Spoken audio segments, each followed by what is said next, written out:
Shortly after 5 o'clock. We apologize for any delays. We're going to get started with our regular school board meeting for the Nampa School District. We do have Trustee Benz on the phone remotely. She'll be joining us later, as well as Trustee Taylor. So we're going to get started with the Pledge of Allegiance. I pledge allegiance to the flag of the United States of America and to the republic for which it stands, one nation under God, indivisible, with liberty and justice for all. Okay, we'll welcome the guests that we've got currently, and we'll welcome the rest of them whenever we come back for our regular session after our first executive session. We'll start here with the mission and the vision. The mission statement: school district is to ensure high levels of achievement for every student. And the vision: every student is fully engaged in extraordinary learning experiences, preparing for a successful transition to the next stage of life. Okay, and I'll entertain a motion to approve the agenda. I motion to approve the agenda. Second. Motion's been made and seconded. All in favor? Aye. Trustee Benz. It'll be Trustee Taylor. Trustee Taylor. Yes. Trustee Taylor, you are on speakerphone. Okay. Trustee Taylor, we had a motion to approve the agenda. She said I. Oh, sorry. Yes, I. Perfect, perfect. Okay, motion passes. And I'll entertain a motion to move into executive session. Chair Jennings, I move that we enter into executive session per Idaho Code 74-206-1B and D. B, to consider the evaluation, dismissal, or disciplining of, or to hear complaints or charges brought against a public officer, employee, staff member, or individual agent or public school student. And D, to consider records that are exempt from disclosure as provided in Chapter 1, Title 74, Idaho Code. Second that. Okay, motion's been made and seconded. Roll call vote. Chair Jennings. Aye. Trustee Behrens. Aye. Trustee Salinas. Aye. Trustee Taylor. Session, and we'll be back here promptly at 6 o'clock to start the regular board meeting.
It's 6 o'clock and we are out of our executive session. We want to welcome all of the guests.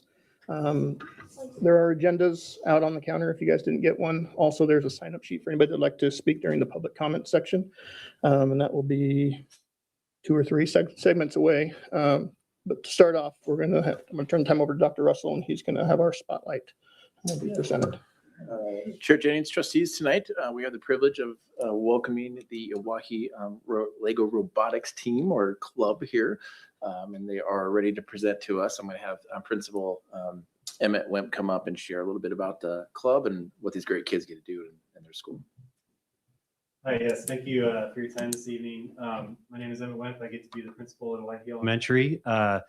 This year, we were able to start a Lego robotics team with our elementary students. And so it's actually my privilege tonight to introduce 2 of our coaches. We have Mrs. Adams and Mrs. Selman over here. And you can see the whole gang of kiddos over here and then some robots down on the floor. So I'm going to turn over my time to them. They have all kinds of things that they want to share with you. But I do want to share right before that, it's just been an honor and a privilege to be able to both share this tonight and to watch these children work through a lot of adversity, as well as be invited to state competition for our first time out. So with that, I will turn it over to Mrs. Selman. Hi, my name is Mrs. Selman. I'm a 5th grade teacher at Oahe Elementary. I've only been a teacher for 4 years. My passion has always been science. I got this great privilege over the summer to participate in some of the iSTEM courses that are offered through the STEM programs through the state of Idaho. Me, Miss Adams, and a 3rd grade teacher all went to Idaho State University for 4 days, and we took a course on Legos. It was probably the perfect time for us to go. We were all given 6 Lego Spike Prime robots a piece to bring back and use however we saw fit. They're our personal robots. It was an amazing thing. It was like $3,000 worth of Lego robotics that we were able to bring a piece into our school. I talked with Mr. Wemp many times about my passion of doing something like this with our school. And it just was perfect. And you had 3 teachers, 1 in 5th grade, 1 in 4th grade, 1 in 3rd grade. And we put the call out to our students to see who would be interested. We had 30 kids sign up. We fielded 3 teams this year in our first competition. One of those teams was able to advance on to the state tournament, which was at on the 31st of January. We couldn't be more proud of what these kids have accomplished. They know how to code. They know how to build a robot. They know how to work together as a team.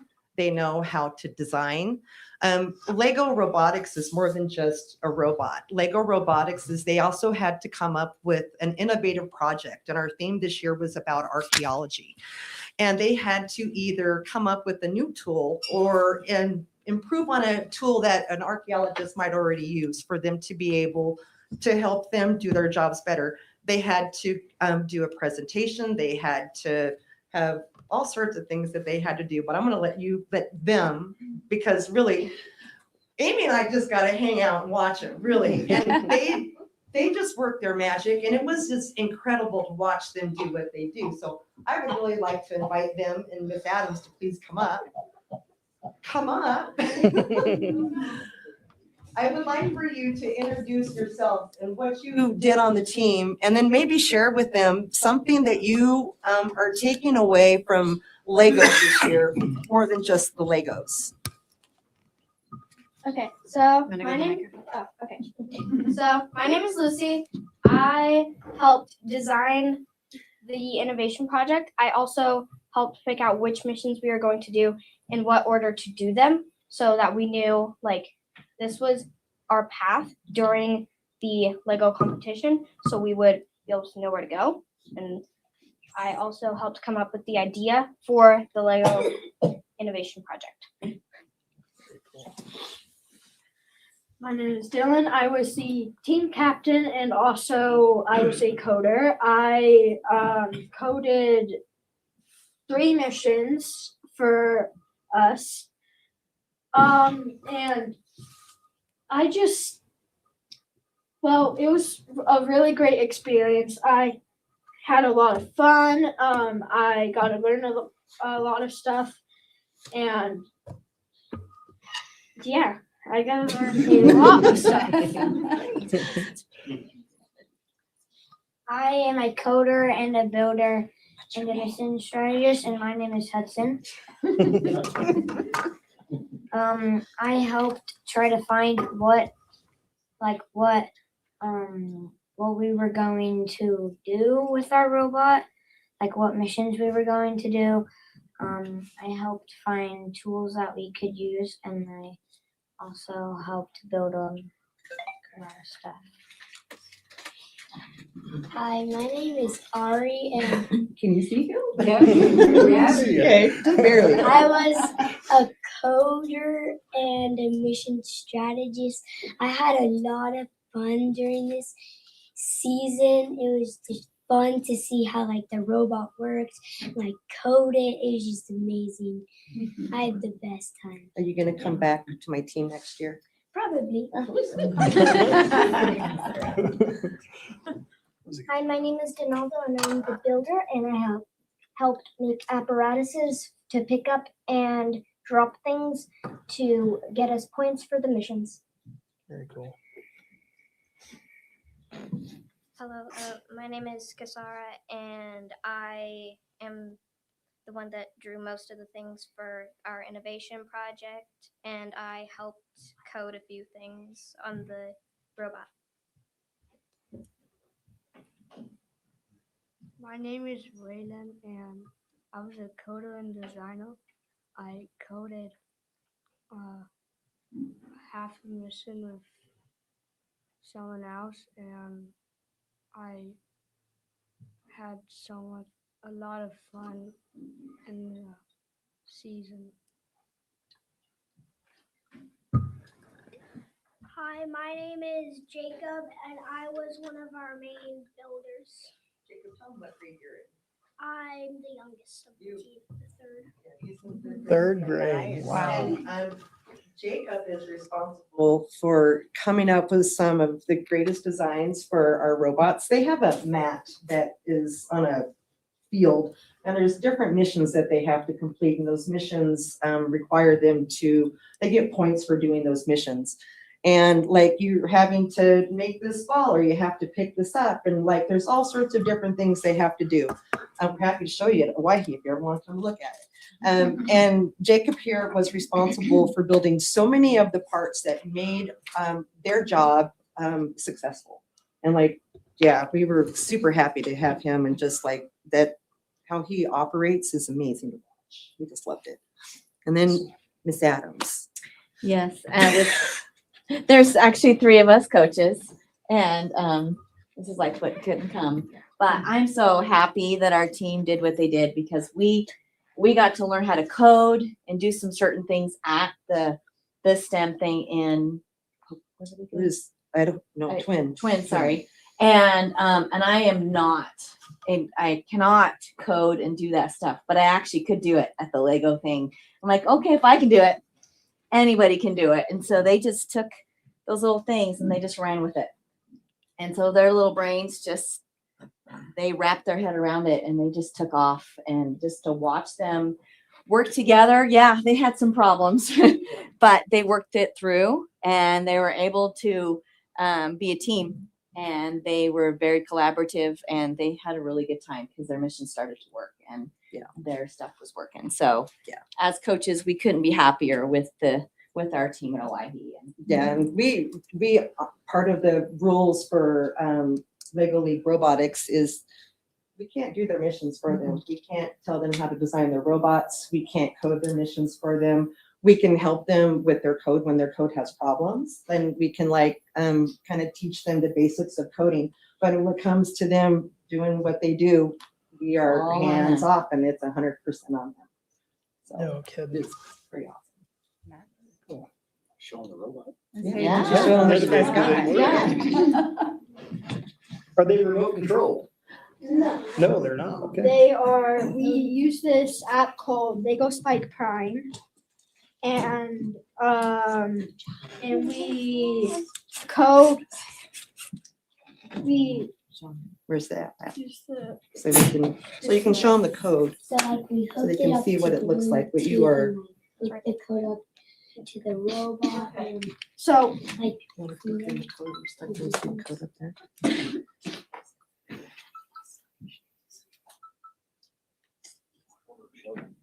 Yeah, my eyes aren't very good. You can come up. He's good. Yeah, walk Yeah, up gonna front. get it ready Don't for be you. scared. I'm trying to find.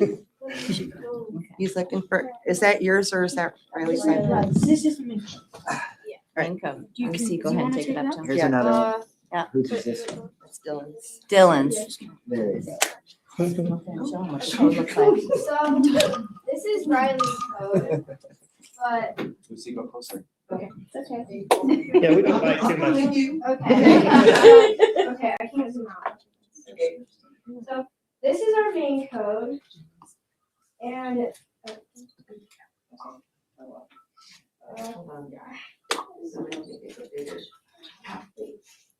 No. Oh, there you go, smaller. Go the other way. Bigger. Is that an iPad? It is an iPad. That's the problem. There we go. That is- All right. Well, so they can't, so in competition, they have to have all of their code downloaded to the robot. So they're up there without an iPad. So everything has to be preloaded onto the robot and they gotta be ready to go. And they have to measure and like, there's a lot of math involved. There's a lot of research involved. There's, obviously, they have to speak in front of people and get judged by, like, they all have to talk. So there's some public speaking involved. There's design, innovation, and then of course, fun, right? That was the whole main reason why we did this was the fun, right?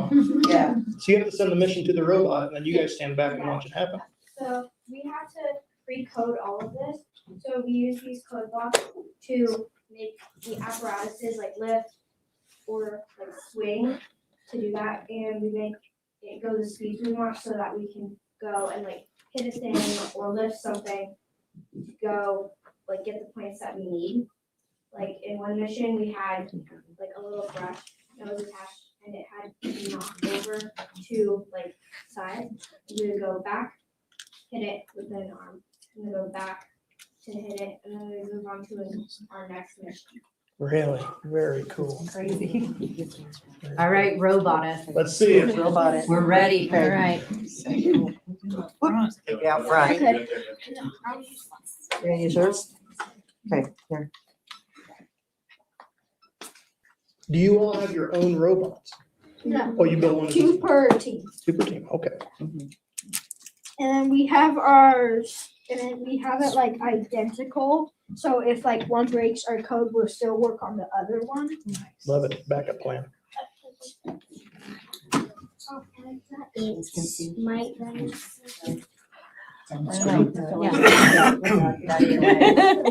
We wanted See on to the brag- screen? We like to brag about our kids, so. And this is just something that I made during my free time.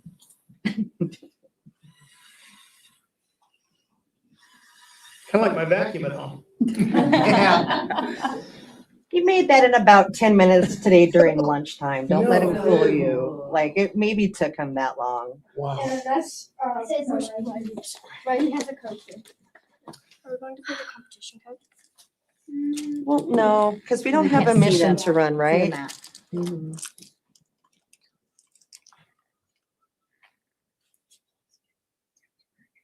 You want us to do This one.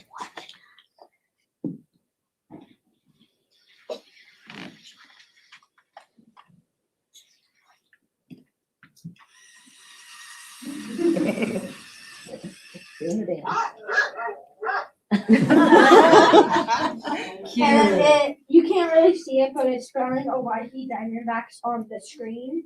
Oh, really? So cool. Yeah. Nice. That is cool. Yeah. So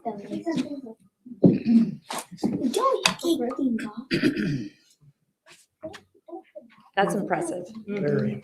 if you see Oh, it spells it out, yeah. here. Yeah. Like spells it out. Okay. That is yeah, so cool. And so in the competition, are they watching you from, like, do you guys have like a sky cam and then from each side? No, so the way that competition works is that you've got a you got a driver, two drivers on each side. Well, a driver is somebody who's helping to swap out the apparatuses on each side. And they have to, my brain just went dead. Perform a mission. They have to perform the missions. They have to get it across to the other side. We literally are watching, like, if my competition table's there for state competition, we kind of had to stand back You here were in a and watch box. our kids. Okay. And so, like, they don't let them get too, like, they don't want to crowd the kids. They want the kids to be able to focus on what they're doing. Like, we were up against teams that have been doing this for 12 and 15 years. Wow. For us to go to state in our first year was pretty awesome. Wow. We got, we're really lucky. We have a mentor team that's from Barbara Morgan STEM over in Meridian, and they come to us like once a month and spend time with the kids. And they've been doing this for 12 years. They're actually advancing to one of the national competitions. And so we're really lucky that they liked us and have taken us under their wing. And the kids have really just, like, every time they come, the questions that they ask them and just how locked in they are and just their passion that these guys have for it. You know, it's been remarkable to watch and just to watch them grow as a team. And just like, I've been lucky. I moved up from 4th grade to 5th grade this year. So all the 5th graders on the team, I know really, really well. And so, like, we've got a really good relationship. And like, it's been exciting to watch how this really got them excited this year. And like, I just feel like it was really awesome that we got to bring this to our school. I love Like, it. I mean, just seriously, like, we're lucky, and the kids love it, and the parents love it, and the teachers love it, and our principal loves it. Right. And so, like, you can't go wrong right there. And so, yeah, and I can't wait to see, like, what happens next with our little Lego team, right? It's going to be pretty awesome. Can I have you raise your hand if you're here with the STEM? Just raise your hand if you're part of the family for this group. Like, are we all parents? Yeah, that's awesome. That's awesome. That's awesome. So there's a 3rd grader and 5th grader, so 3rd, 4th, and 5th? Is Yeah. that- Okay. Yeah, the program lets us, they can stay until their 8th grade. And so, Oh, like, okay. I've asked some of them to please come back next year because I predominantly have everybody on this team that's up here right now, minus 3 of them. 2 of them are in 4th grade, 1 of them's in 3rd. The knowledge that they have for them to be able to pass on to our next group is, like, it's invaluable. We're actually going to start, like, in March. We're going to start back up again in March, and then we're going to start looking at our next Lego people probably in April. So we had April and May to work with them before we get into next year. So, like, we're gung ho about this. And, you know, we started once a day after school for an hour. And then once we advanced, then it became Monday, Tuesday, Wednesday for an hour. And then they come into school half an hour early on Wednesday morning to do it. So, like, they give 3.5 hours of their time every week for this. And I'm willing to give them time if they're excited for it. So Awesome. Great. Yeah. Thank you. Thank you.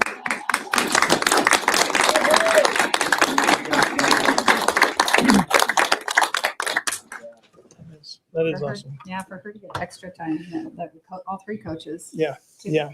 Yeah. Okay, thanks for coming, guys. Absolutely. Okay, we will move on to our comment section for our trustee comments up first, followed by our public comments to trustees. We'll start down here. No?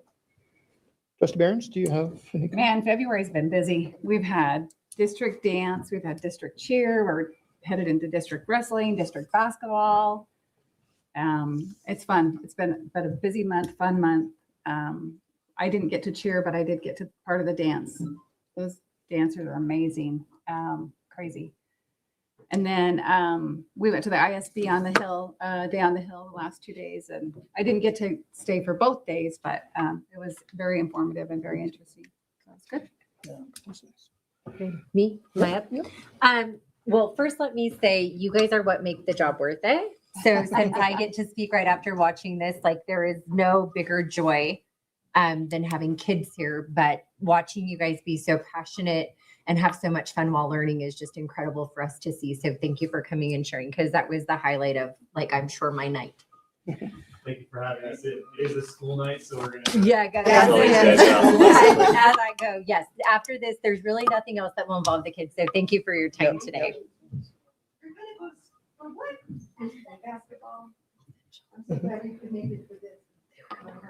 Mhm. That's amazing. Yeah.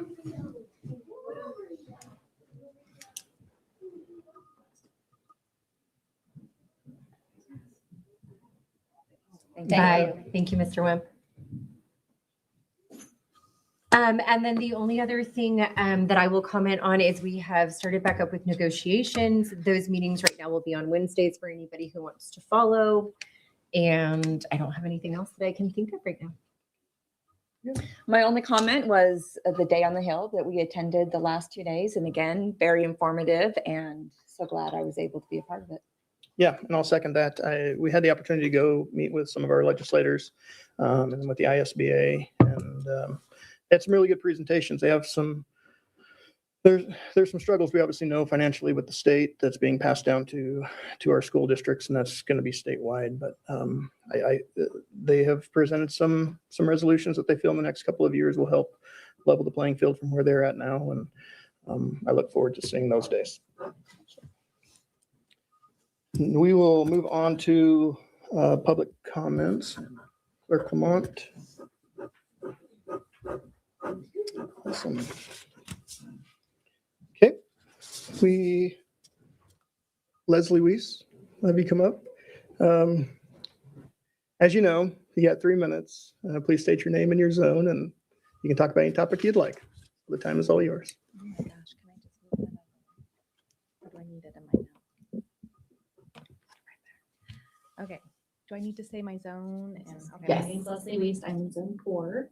So I'm actually speaking today because I'm just very frustrated by the lack of accountability and follow through the district has concerning 504s.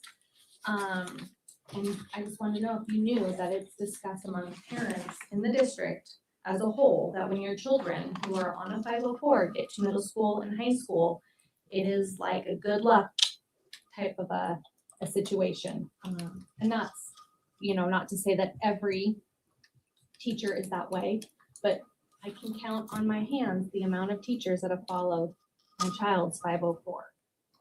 It's pretty slim.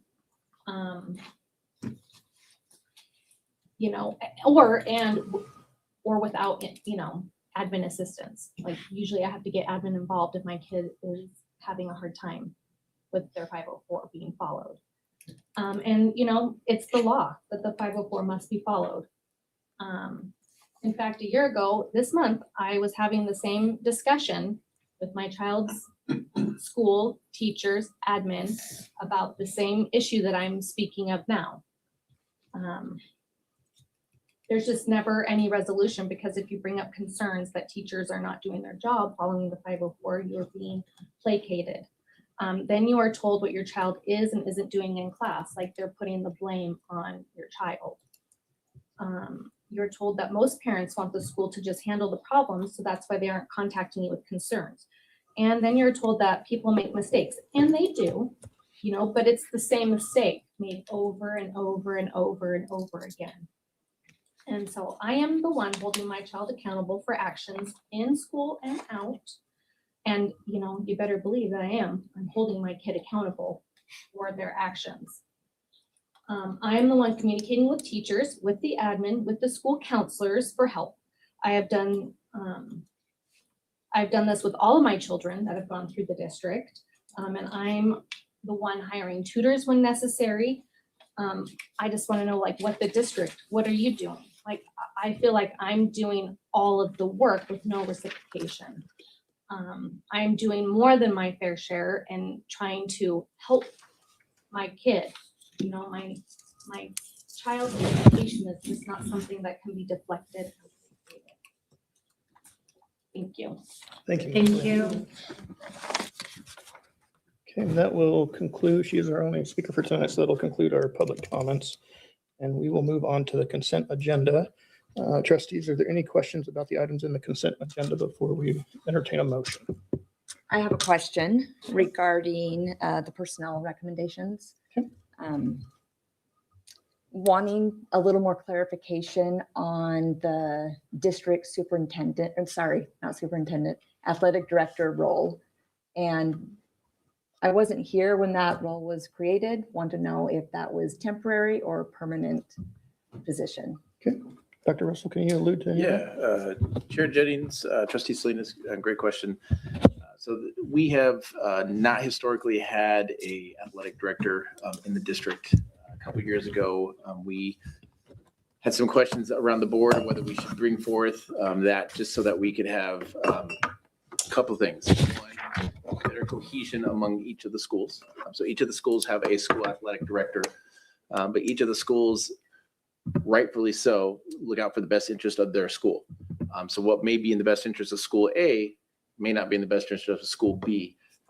And school A wants to beat school B when it comes to athletic and activities. And so there were some things where nothing was maliciously done, but there was things when school A would make a decision, it may not be in the best interest of the other schools. When it came time for us to advocate at the state level or with the SIC, which is the conference we work in, some of the largest school districts did have athletic directors, and they district level athletic directors, and they would make some decisions that would be passed down onto us, which maybe didn't benefit our kids and our programs in the way that we'd like to see. So we wanted to have a voice at that table. And then the second reason why we want to do that was to see if we could generate some revenue from that position and seek contracts, because schools individually kind of seek contracts for advertising or whatnot at each of their buildings. We thought collectively as a whole, we might have better ability to do that. So we asked Mr. Barber if he would do that for a couple of years, and he's done a very nice job, particularly around getting us on the same page and advocating for us at the state level, Idaho School District Association level, working with our middle schools and our high schools with some alignment on some of our programs and managing all the programs from music and band and all the way to the athletics and things. We have not had the contracts the way I think we'd like to. We haven't generated the revenue to the degree that we'd like. So right now, whether we continue or not is consideration. What we're trying to do is determine where we are budget-wise. We know, as you guys have heard from the state, that the state is in the financial difficulties, and that's going to reflect upon us. We know we're likely going to have to make some changes here at the district and cuts, both at the administrative level, district office level, school level. And so right now, I think we're in consideration of what that position looks like. If we continue with it, it may not be in the same capacity, meaning it may not be full-time, or we'll ask somebody to do that job anyways, because we did that in the past. That was Mr. LeBou's job, and he did two jobs. One thing that I like about having an athletic director is it just allows Mr. LeBou to focus on instruction, and I think we've benefited from that. We have higher graduation rates now, and I think that's part of Mr. LeBou's guiding the schools into working on things that they need to do to kind of get there. We've seen growth in our ISAT scores and stuff like that. So not splitting Mr. LeBou into two roles where he's trying to do two things is helpful. I don't know if it's necessarily going to be him again, if we actually have somebody else do that, but we will have some sort of athletic director, whether we have that in an individual position or it's doubled up with some other position. So right now it's still undecided whether we continue or not. I guess that's kind of where we're standing at this point. We should know here in the next couple of months whether we're going to go forward with it or not. Does that answer your questions? So is that something we can request more information for an upcoming meeting? Maybe the pros and cons, the cost versus revenue that was brought into the school district? Yeah, Chair Jennings, Trustee Salinas. Yeah, absolutely. If you'd like to see pros, cons, all that things, we go ahead and bring that forward. Likely we'll bring more of those discussions as we start talking about where we are with staffing levels and what positions that we're either going to absorb, not renew. And again, we'll know that much more when the legislature gets out, when we know our budgets, and then we start seeing some more retirement and attrition come through in our district, both at the classified, certified, and administrative level. And then we'll make some adjustments based on that. We'll also make some adjustments based on where we are with student enrollment and kind of some of the supports we have within our schools about kind of where we are with enrollment and how those supports are supporting the kids. All those have to be discussed, and we're at that time right now where we're looking at everything very closely, and we'll make those decisions soon. Thank you, Chairman Jennings. Thank you. Chair Jennings, just to add some historical clarification on this, Mr. Barber was a really good choice. We had just received the turf and other districts do function that way. So it really was like what you're doing right now was for review after his term was over. He was such a good choice because he knew it would possibly be temporary and he was retiring. Well, and he had the know-how. He crushed the position. He really did. Yeah. Like he was just good in it. Now, did it produce the revenue that we wanted? No. Any other questions before I entertain a motion? No. Okay, I'll entertain a motion to approve the agenda. Or to, sorry. I Consent agenda. move that we approve the consent agenda as Okay. proposed on the agenda for the evening. Correct. Motion's been made and seconded. All in favor? Aye. Okay. Moving on to our first action item will be the Gradient Learning Curriculum Committee selection. Dr. Russell? Yeah, Chair Jennings, I'm going to go ahead and ask Director Gomez to come forward and speak around the selection of our gradient selection committee for middle schools.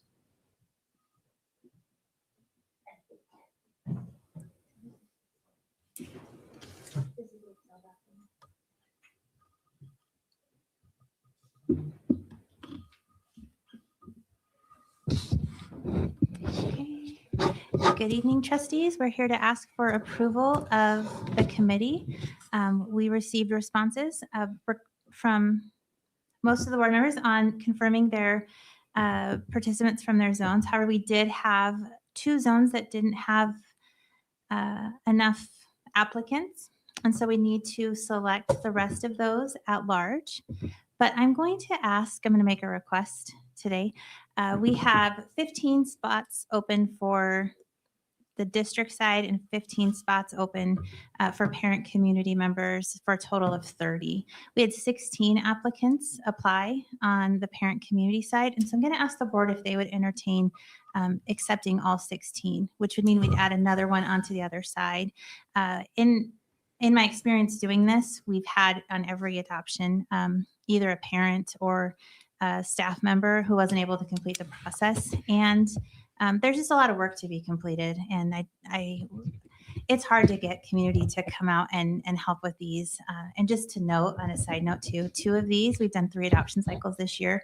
2 of these applicants, this will be their 3rd one this year, because we end up emailing them and saying like, we're short, we need some more applicants, please help us. And so we're so grateful for the people that do want to come out that I'd hate to turn someone away if we have 16 and we can use them. So Okay, right. Trustees, Do we need to move that? that'll have to be a motion. Okay, I move that we accept all 16 applicants for the community portion of the Gradient Curriculum Adoption Committee. for a total of 32 instead of 30, because we would add one on our side. For a total of 32 instead of 30 members of this committee. I second that. Motion's been made and seconded. All in. Make sure she's with us. Okay. All in favor? Aye. Aye.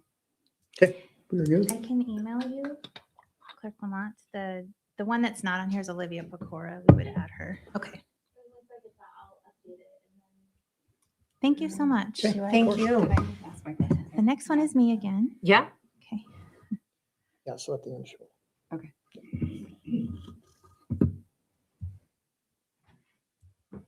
Okay, so we wrapped up our high school. Ms. Gomez, actually. Yes. I do have a question. Yeah, Oh, Trustee yes. Behrens has a couple of questions. I do, because I've heard through the grapevine that Gradient is going away. Is that a true statement? So Gradient is transitioning to a different organization called Transcend. And what they've told us is that that organization, Gradient Learning, will stay the same for the remainder of this year and for next year. After that, what they've told us is that Transcend will spend the next year looking at what do schools need? How can we help support you? So the program may change after the next school year, but it will be as it is for the next year. So they're being absorbed by another organization. Okay. And that is the remainder of this year and next year. And next year. So through 27. Yes. Chair Jennings, sorry, Trustee Behrens, if I could add to that comment. Sure. One of the things we're looking at now, we plan on staying with Gradient or with the new company for the next foreseeable future. One thing that worries me a little bit is this continued buying out of companies. And that's a concern to us. So we're going to look and see what things we might need to do to kind of support our schools so that we're not at the mercy of the next company, whatever they choose to support or not support. Well, we made this decision because it was cost efficient and aligned our school districts. It does concern me that we're at the whim of whoever decides to buy out what company. And I don't know if we want to put our district in that kind of position. So we're having those discussions now. And we'll bring more information as we dive into this more and learn more about this new company and the potential future of that, and then what we can and can't afford to kind of support our schools. We do think, though, it still was the right decision because it does allow us to have more alignment. It does allow us to align our K-612 a little bit better, and it has provided really good PD for our schools. And that's the one thing that I think we were struggling in the past is to how do we provide that kind of professional development and support as we do some of these adoptions. So it's kind of where we are with that right now. Sure. Jenny, So- can I ask a quick question? Yes. Just following that. Okay. Am I wrong? Wasn't it Summit? Didn't Summit go to Gradient, and didn't Gradient basically maintain what Summit did but make it better? So is this just an assumption that this buyout is a bad thing? Chair Jennings. Like this is just preparatory, is what Taylor. you're saying? No, this is just preparatory, but you're right. It went from Summit, which it was Summit for a good period of time. Right. 10 years or so. Felt really good about that. And we enjoyed having Summit and the support that they provided. And we saw good achievement out of it. Columbia High was one of our stronger programs in several categories. So we made that adoption and went to Gradient, and Gradient kept a lot of that similar, but Gradient's only been around 2 years, and now we're going to another company. And so it's just concerning to me that, and what we're seeing is some of the professional development may not be to the same level. As what Summit was. Or Gradient was, what's in the future. So it's just a little bit of a red flag, and Okay. just wanted to be open with the board and Sure, the public and preparatory. everything Yep. that we're aware and we're examining it and we're looking at, and we'll see what we can do to make sure it's the best interest, and we may stay forward with it. But just we're watching it. So that my next question, and maybe you kind of already answered it, Dr. Russell, was do we know anything about Transcend at all?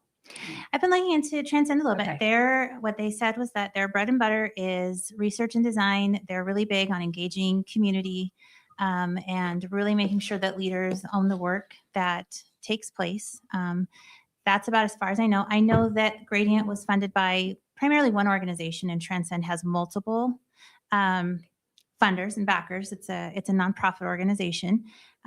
That gives me some hope that maybe it's a little bit more stable, because when you just have one funder, if they decide to cut funding, then you're kind of out of luck, right? That's what I know. That's what I know so far. And how long have they been around? That part I don't know. Okay, That's a really just great curious, question. only because, Gradient's been 2 years.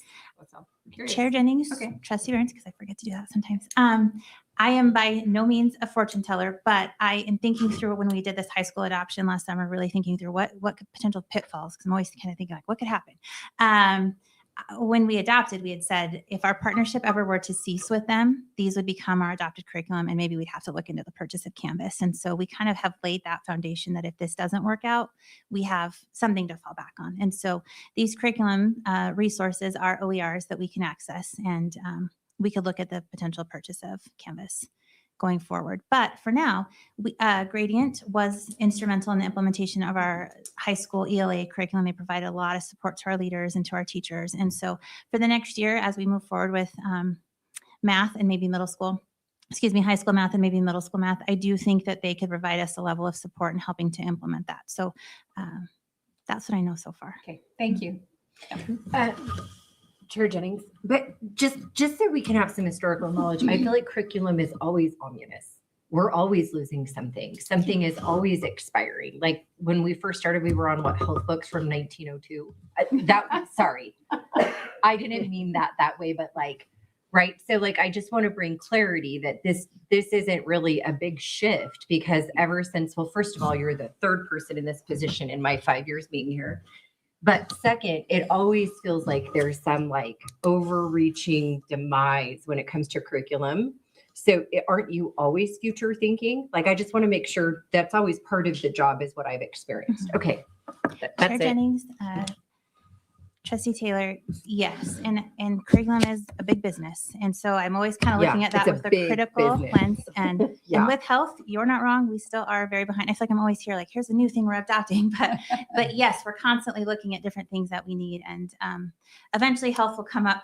Hopefully soon, because we've done a lot. I didn't lately. mean to pick No, on it health. is. I You're do not. know that. You're not wrong. I don't didn't think mean it's to been say that long, just because the last time we saw it, I was like, oh my gosh, yeah. I think But Mr. I just Knopp want to was make using sure the because resource. I want to make sure, just because, right, like Yes. you just have a They different sunset level products. of term of board here. So Mhm. I want to make sure we all understand that, like, Yes. we will always hear from you. Yes. There is always some impending doom of something expiring, something we can't afford, a $3 million bill that we're going to have that we had no clue we would have. Like, Yes. yeah. And You are it's correct. even more tumultuous because your curriculum now has to follow our state laws. Yes. And they can change. The state can update standards, and so that can change. And so there's lots of changes that come with curriculum. Perfect. Trustee Jennings or Chair Jennings, Trustee Taylor, to that point, one of the reasons we're able to adopt as much curriculum as it has because Gradient has allowed us to be able to cost efficiently be able to do that. Correct. And with the increase in curriculum, the money that we were able to get from our levy, it used to be able to buy 2 or 3 curriculum adoptions. Now it really just buys 1. So to that point, we get out of date quicker. And the way the technologies are designed now, those technologies don't update as much. And so we become out of date with more subjects. Faster. So it's one of the reasons why we did go this way. Yes. There are benefits to it. There are some drawbacks, and we'll just have to keep watching this. Any other questions on Gradient? No. Okay, we will move on to high school course adoption. Dr. Russell? Chair Jennings, trustees, we'll have Director Gomez kind of share where we are with some of our adoptions around mathematics, and there are quite a few in your board packet you'll see, and we'll walk you through each one and discuss, and happy to answer any questions you may have about some of those. Yes. Chair Jennings and trustees. So in the fall, when we brought forth the Gradient High School math adoption, that was for our lower level math classes. What our latest math adoption committee looked at was dual credit math courses, or upper division math courses. And so that committee was made up of 10 members, 9 members. We did have 1 member that didn't complete the process. We had 2 small groups because they were looking at 4 different textbook options. In terms of the process, the committee work reviewed standards. They looked at, reviewed and finalized their rubrics, became familiar with the curriculum. They did have some publisher presentations, and then they scored the curriculums using the rubrics and made recommendations. The courses that we are adopting for are financial algebra, statistics. It's a dual credit course. There is 1 pre-calculus textbook that serves 2 courses, an advanced algebra course, our college algebra with trigonometry, and then our 4th course was calculus. Our open house, we offered a couple different options for feedback to parents and teachers, and we did not receive any responses. So our first course to look at this evening is financial algebra. They completed a rubric, and you'll notice the criterion 2 is the same for all 4. They look at alignment to indicators of quality, which includes best practices, assessment, design, and resources. Criterion 1 differs per curriculum. In this case, they were looking at alignment to Idaho content standards. The 2 courses they were looking at for financial algebra was one offering by FiCycle and then another one by Next Gen Personal Finance. The next slide is how the committee scored them. FiCycle received a rating of 1.41 out of 2, and financial algebra received a rating of 1.86 out of 2.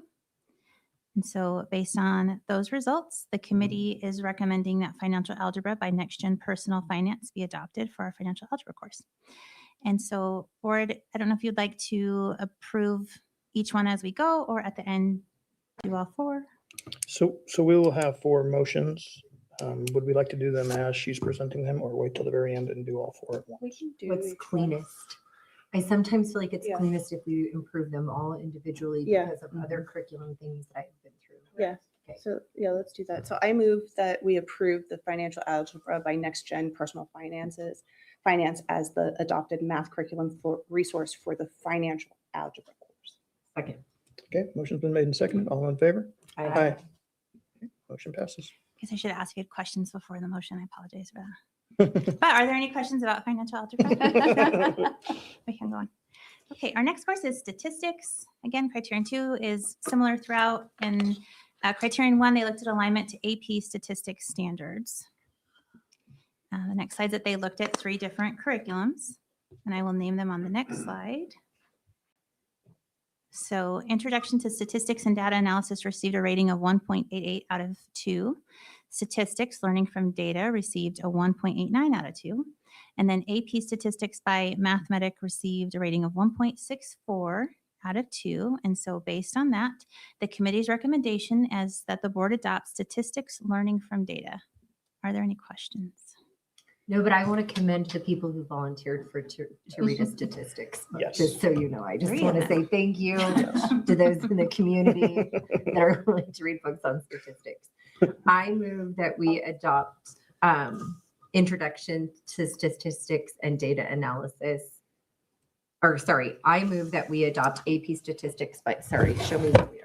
Why am I looking at this? Oh, Right, I pushed the wrong. Because I keep button. touching my screen too. Dang and it. I'm on Just that. learning from data, the number 1. Thank you. I move, thank you. I move that we adopt the statistics learning from data curriculum. I second. Okay, motion's been made and seconded. All in favor? Aye. I quit touching mine after. I, that. Perfect. I do have one quick question. I'm totally on board with this, but I'm very curious. Could you go back to the previous slide? So it was 1 point difference. What pushed the statistics learning from data over the edge versus the runner-up?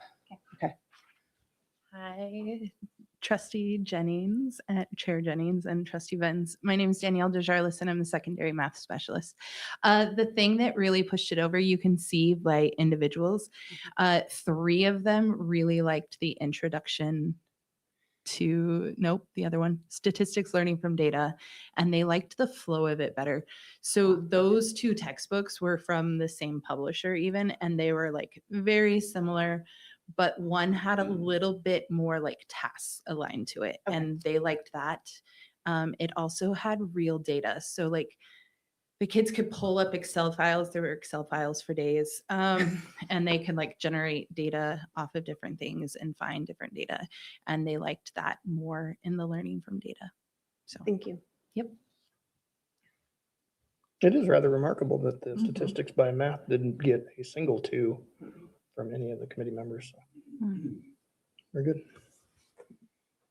Okay, I think we're moving on to the next one. We're going to move on to the pre-calculus textbook that we use for advanced algebra and college algebra with trigonometry. And so criterion 2, the same. Criterion 1, they're looking at alignment to dual credit pre-calculus standards. Big ideas, mathematical practices, mathematical rigor, and coherence. And they looked at 3 curriculums for this one. And the scoring, pre-calculus with limits for high school received a 1.71 out of 2. Pre-calculus, mathematics for calculus received a 1.61 out of 2. And AP pre-calculus and pre-calculus by mathematics received a 1.7 out of 2. And this one is a little bit different in terms of the recommendation that the committee made. In your board packet, they wrote comments on how they believe that there should be 2 that are adopted, pre-calculus with limits and mathematic, AP pre-calculus and pre-calculus. And the reason being that they felt that none of them met the needs of students and teachers by themselves. And they felt like mathematic was really strong conceptually. Pre-calculus was really strong with the procedural knowledge that kids need. We've looked into it. Mathematic would be a minimal cost. There's some details in your board packet about that also. So I feel good about recommending that both of these be adopted together. Do you have any questions? Yes. Didn't mathematics have the lowest score? It did. Okay. I had the same question. Okay. Can you? Yeah. Do you want to talk about that? Yeah. Yeah. Okay. So Chair Jennings and Trustee Behrens. So there are several documents in there that kind of outline it. So I pulled up the scoring rubric, which is document 12 and document 14, but document 15 kind of gives their overall opinion. Okay. And in there you can talk and see, but like there were parts of mathematic that like way outscored. The tasks are really big in there and the conceptual understanding, but it's a curriculum that was written by high school teachers for high school. And so the problem is though, this is where like, and this is part that we were going to also talk about. We have, for all these AP courses, each of our different teachers are aligned with a different college. So we have one that's getting credit through NNU, there's one from CWI, and there's one from BSU. So the different colleges require different textbooks. BSU is pretty stringent like on what they require, where NNU will look through the the table of contents and kind of make sure everything is there. But the conceptual understanding for mathematic was super high, and it scored really low in the Larson book. And so the Larson is like your very stereotypical traditional calculus book. In fact, our two people that were from the community were both engineers. So Of course they were. Yes. Yes. No, yes. I'm so glad that you're actually thinking like I need to meet these people who read 2 calculus books. Yes. Well, 3, and then 3, also yeah. 3 pre-calc books. Yeah. So, and they loved it actually. So bless their hearts. So they actually, one of them said, he goes, if I was an engineer, or not if I was an engineer, when I was in high school, if I would have learned from mathematic, I would have understood the why behind what's happening, where the Larson book is really heavy in just the how, but it gives traditional help to students at home. So like we didn't do a lot of the like on our rubrics, typically there's like a community outreach and family outreach. We took that section off because these are our AP classes and that's not normally a thing that they do. But the pre-calculus with limits, the Larson book had a lot of at-home videos where the kids could watch this like problem over and over and over again. So that part scored really high for them. It also scored really high on like the assessments, and the teachers really love the ability to like make multiple assessments and have a bank of big questions. And that was really high in Larson. Where mathematic, it was lower. But where mathematic was higher, it was in the tasks, it was higher in the conceptual understanding. It really is just the 2 of them together would be the perfect curriculum. Okay. Chair Jennings. Yep. Just to clarify, if we approve 2 books, do teachers then just choose on their own how they will utilize which parts of that curriculum? So we would allow the teachers that flexibility of they can pull in the pieces that they find best or what matches with their college. So, because some colleges are a little bit more strict, and so what they can use is a little different. So these But it makes the most sense because usually our students in these AP classes are looking for college credits, right? So that's, Yep. But that understanding, that conceptual understanding will really help them with why it's working. And so that will store that, because a lot of these kids are going to go on to Calc 2, Calc 3, and understanding the why will really help them later in courses. So thank you. You're welcome. Good explanation. Yeah, great. Are there any other questions? No. Okay, I'll entertain a motion. I move that we approve calculus for AP and mathematic AP calculus as the adopted math curriculum resource for calculus. Ooh, is it the pre-calculus with The one above limits? it. Where am I? Sorry. Oh my gosh, and here I was thinking I'd found my place. Sorry. Chrissy, do I need to do anything? Do we need, because I made the full motion. Just redo, okay. I move that we approve pre-calculus with limits for high school and mathematic AP pre-calculus and pre-calculus as the adopted math curriculum resources for advanced algebra and college algebra with trigonometry. Because that Second. Okay, motion's been made and second. That was a good one. All in favor? Aye. Okay, we have one more. It's calculus. Oh, thank God. So on their rubric, criterion 2 the same. For criterion 1, they looked at alignment to AP calculus and AB standards. And I asked the question, what's AB standards? And so AB standards is that calculus comes in 2 parts, AB and CD. And so we just teach the AB piece here. And there were 3 resources reviewed again. And the committee scoring. For calculus for AP addition, a complete course, the rating was 1.65 out of 2. For calculus for AP, It's a 1.76 out of 2. And then AP Calculus by Mathematic received a 1.63 out of 2. And the committee had thoughts about this one as well, that they really wanted to see the 2 again. They'd like to see the calculus for AP and Mathematic. Again, it's a minimal cost, and they really feel like that would give our students a more complete program. Sorry, Oh, could you go back to the previous slide?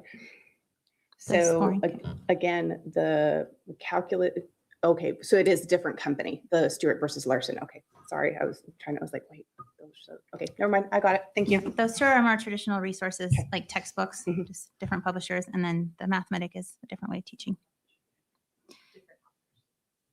Same publisher, different authors, yes. And it was the Larson and the Mathematic combination for the That they would pre-calc like as well. Okay, to perfect. have adopted. I like it. We're like, Mhm. we got 2 different classes and we got 2 different books working for both. Mhm. So I wouldn't work. So So I move that we approve calculus for AP and Mathematic, AP Calculus as the adopted math curriculum resources for calculus. Second. we got a tie. Okay. That's it for You called Brooke? Okay. Trustee Taylor, she seconded. All in favor? Aye. Okay, very good. Thank you, ladies.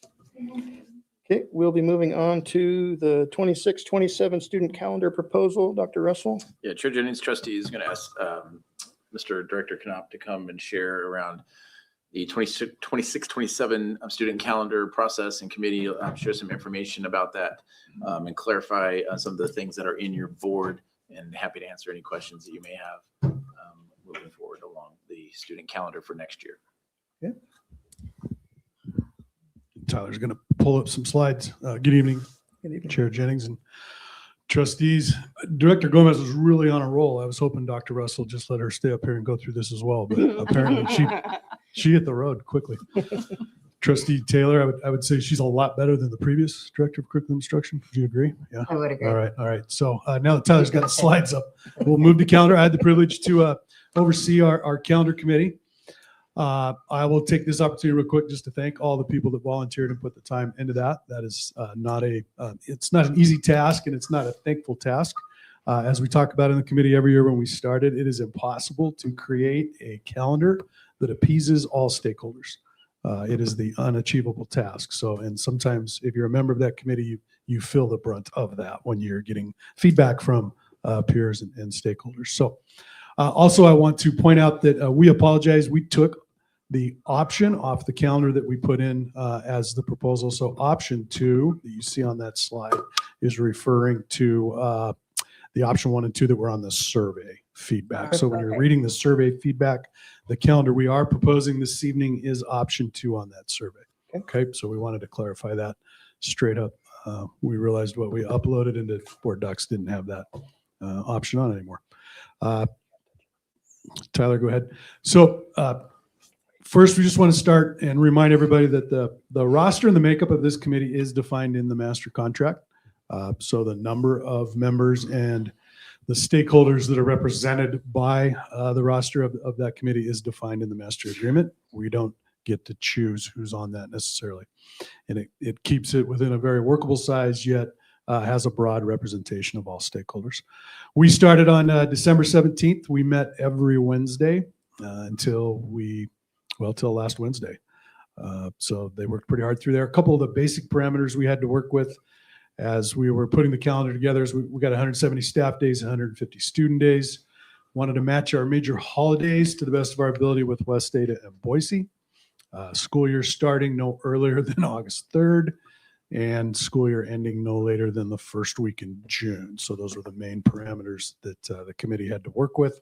There's a few other parameters that they have to work with, but those are the main guardrails that we're tasked with.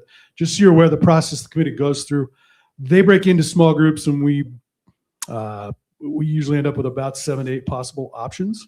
And then we get together as a whole group and whittle those down to 2 or 3 to decide what we're going to send out for feedback. So we start fairly large and then whittle down just to a couple. So we did send 2 out for feedback, Tyler. I will also point out that we We ask for a likability feedback. It's off a Likert scale, so we're not asking for a vote. We're just trying to check the temperature and see how people feel about calendars. We like that approach, knowing that we're not going to put out a calendar that appeases everybody. We don't want to create a competition. We just want to get a feel for whether we're slightly on base or way off base, so to speak, with what we're proposing. As you can see with the feedback on those two calendar options, pretty much equal. No real separating factors on either of those. Quite a few people feel, or at least are agreeable. Roughly 2/3 of everybody who took the survey is agreeable with either calendar. They might not be the same people, but by and large, 2/3 of our folks either don't have a position, somewhat agree, or strongly agree. So we're kind of lets the committee know we're on the right track with those two options. Any questions on this part of the feedback before we go to the priority part of the If I feedback? were to draw a bar graph, I probably, without numbers, couldn't have made them any closer between the two. I'm just curious, do we feel we would have maybe had a little better result had we only gave them option A, option B, pick your favorite option, instead of 5 choices with each option? I do not have any quantitative data to back that up. My gut tells me if we'd have just put them up for a vote, we'd probably be Go about about 50-50? 51% to 49%. And I do know a couple of the staff members that are on the committee did some quick straw polls in their buildings just to kind of get a feel, and it was pretty much 50-50. Most of the feedback we received, some of it solicited, some of it not, is roughly 50-50. Yep. I mean, they're all, every line is pretty darn close. This is about as close as you can get with two options. Correct. Okay. Correct. Any other questions, trustees? Today? Okay. The committee also wanted to just get an idea of how people prioritize some of the different variables that might go into a calendar. Tyler, hit that next slide. And this just gave us an idea of where people are feeling. A couple of things that stuck out with this is they basically said leave spring break and Thanksgiving alone. That was pretty strong. Also, what was interesting is obviously the variable of school in session on Fridays or not, and then going into June. Interesting there that a large group of people prioritize that in their top 2 picks, but also a large group of people put it 5th. So it's kind of one of those deals where it's either really important to you or it's the least important to you, so to speak. And I do think those 2 variables kind of plays into the 50-50 split that we're getting. And our reality is right now on how we're constructed, we can't do both.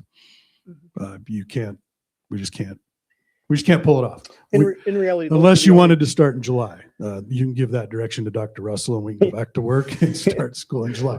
But otherwise we cannot not go to school on Fridays and end before June. We just don't have enough days in the calendar to make that work.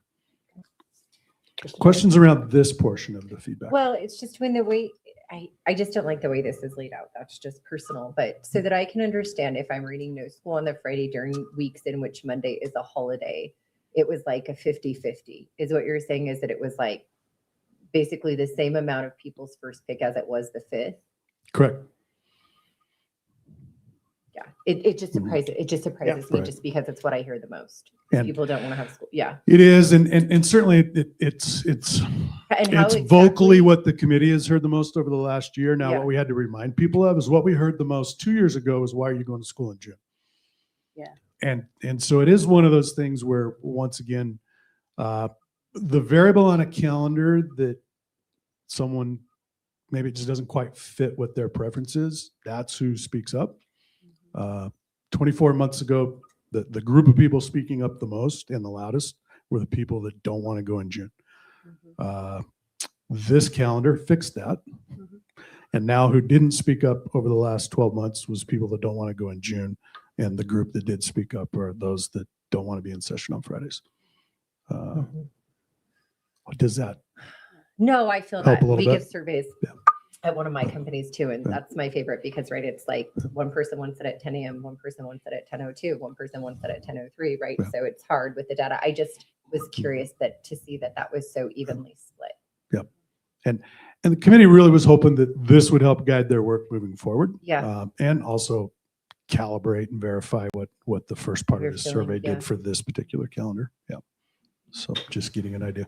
They definitely want a week off during spring break. Definitely. That is pretty apparent. Yes. Yes. Which I'm good with. Okay, any other questions? Okay. And then Tyler, a couple highlights to go with the calendar that we are proposing. The committee felt like they wanted to point out, and the first one I think is big. This calendar follows the same sequence that we had this year. We have not had that for a handful of years in the Nampa School District. Every year we've had some fairly large dynamic change within the calendar. Consistency sometimes is good. We do finish before Memorial Weekend. That happens because Memorial Weekend next year actually flips to the very last day in May. So because it moved, it bought us that, so we don't have to come back after that holiday. We do minimize the gap between the seniors' last day and the end of trimester. That's also something that drives how we do the calendar because we do have to consider how many days in that last trimester seniors are out. They did want to point out the fact that 2 calendars ago, we had 5 Fridays in which we were in session. This current year, we're 4, and this calendar only has 3. So we are heading in the right direction, so to speak, if you fall into the camp that you don't want to have school on those Fridays. Also, we were able to move parent-teacher conference up earlier to better fit our trimester model. The last 2 years, we've held parent-teacher conference right at the end of trimester 1 for high school scheduling. That doesn't work very well, as most of those kids aren't even in those courses, literally within 2 to 3 days after having that conference. So instead of parent-teacher conference being a wrap-up meeting, we moved it to where it's more or closer to the middle of the trimester. We have realized as a system as a whole, it's a pretty big burden to end trimesters in the middle of the week. We really need those to happen over the weekend for a lot of different reasons. So we have placed trimesters ending on Thursdays. And then we were able to put a staff day right next to those. So we also have a grading day that's available there, which will help ease the burden of staff on grades going into a trimester end as well. And then also added a half day to wrap the school year up for teachers in the buildings and the classrooms, which is often appreciated instead of the hustle and bustle trying to close everything at 5 o'clock at night. Yeah. So with that, I'll field any other questions or clarifications, or we'll take a motion. Trustee Benz? So I have one question about August. Mhm. So the elementary meet and greet is still TBD. Is that going to be a district-wide meet and greet day? So all the elementaries are going to have it the same one, or is that going to be left up to the school's discretion in case you have kids? I don't know. I don't know if you would have kids at multiple schools, but No, Chair Jennings and Trustee Benz, that particular meet and greet's always the same for all schools. The Okay. reason right now it's TBD is we want to verify how those staff days lay out. okay. So that there is some clarity we need around what staff days look like. And sometimes we need to get through negotiations before we truly know that. Okay, and that was the next question I was going to ask, if when we would have clarification on the published calendar for next year for that. That would be at the end once negotiations wrap up. Okay, thank you. Yeah. Yeah, and we'll blast that out Okay. via all of our communication formats, just not put it on the calendar. Everybody will be well aware of when they can drop off their supplies and meet their teacher and see their desk. Any other questions? So curious, we only are seeing option 2. Is there a reason why we can't see option 1? No, you can see it. We've got a slide that's got them both Okay. on there.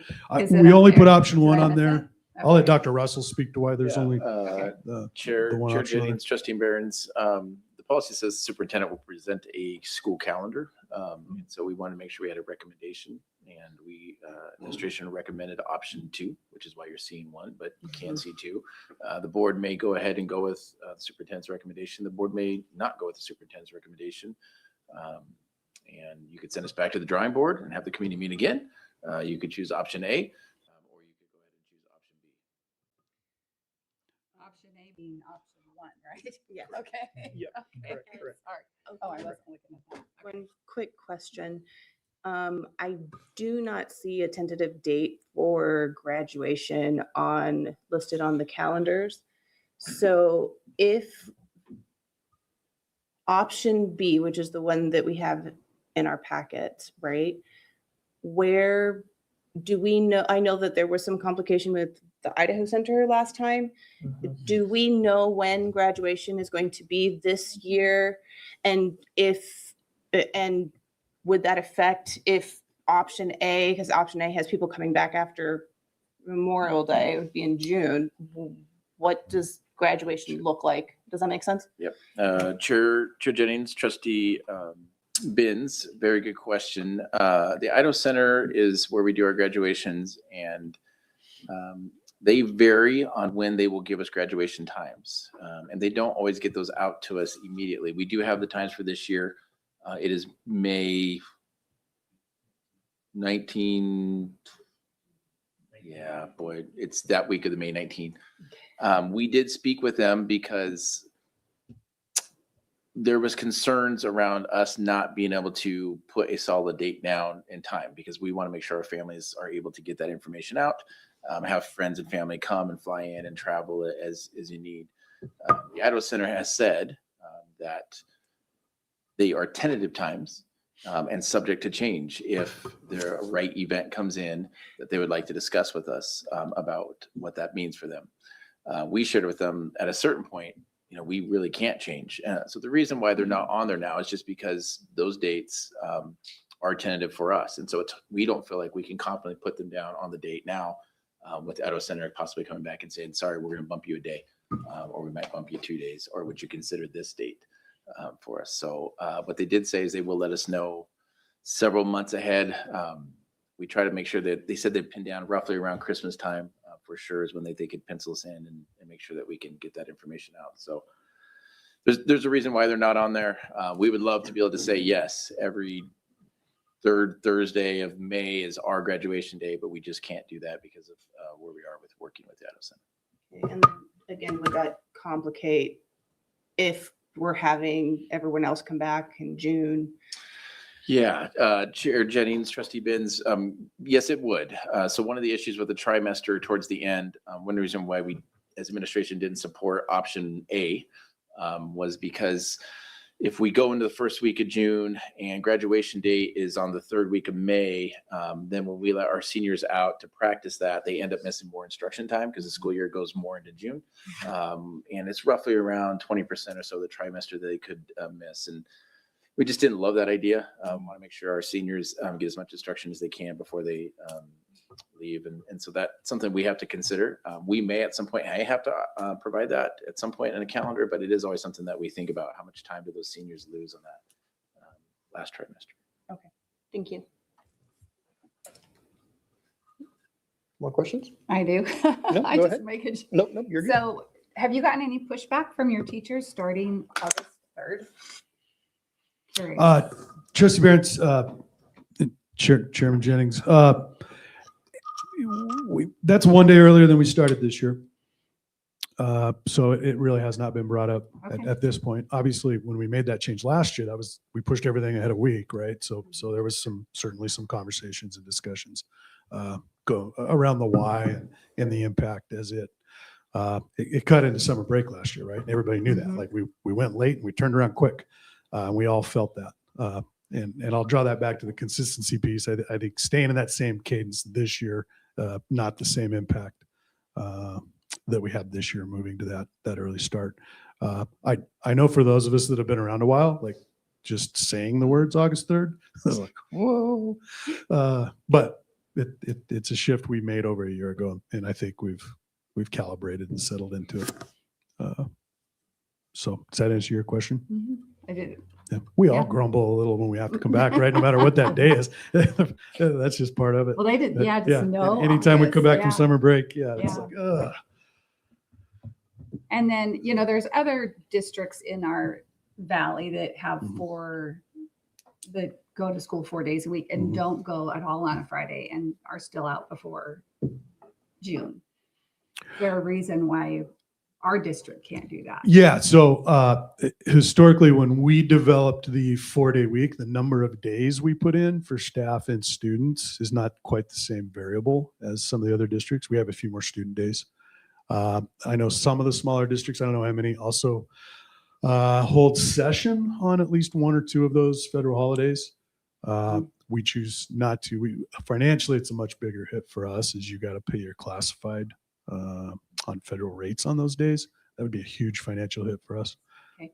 So it has to do with the structure of number of days in the 4-day week that we put, which is tied to the trimester and tied to all the other things all the other variables we worked through when we adopted the 4-day week.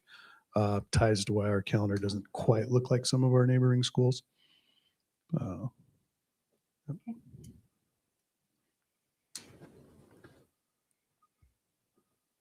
Let you keep going. I don't know if we have any questions. I have one question. Oh, Yeah. yep. Has it ever, I see continually in the comments when these are posted on social media on the district's page, parents that want to start after Labor Day. Has it ever been a consideration to at least put that calendar together so they can see, okay, we could do that, but then you're going to go through all of June just to kind of, I think if they saw that, maybe opinions would change, but has it ever been a consideration to at least put one of those calendars out so that parents can look at that and say, oh, never mind, I don't really like that. So Chair Jennings and Trustee Salinas, so 3 years ago, so 3 calendar options ago, we did put that out, and the survey we got back was not 50-50. It was very, very, very, very strong no. In fact, it was almost red all the way across the bar. Stakeholders in this community, at least a few years ago, had zero appetite to start after that. So going into next year, more than happy to throw up there again. I see it's made our legislative news this year. So it's in the ecosystem. We're aware of that. I do know just a few short years ago when we did put that out there, it was an option that no one had an appetite for. Okay. And I do think one of the challenges for just a district like us to go that route is hard just because of how intertwined we are with everybody around us. It almost has to be a valley transition, not just an individual district transition. But Okay, thank you. you bet. Yeah, it could be a state transition. As an outdoorsman, I'm all for it, right? Like August is a great month to be up in the mountains and not here in town working, but I don't get to make the calendar. Yeah, Chair Jennings, can I just make a request for next year that the board be notified once the calendar committee starts meeting? And I only say this because I think every year I'll never actually forget the first year that I asked questions about the calendar. The committee was actually in the audience. It was 2021. It was really eventful. But you guys do a lot of work on the committee.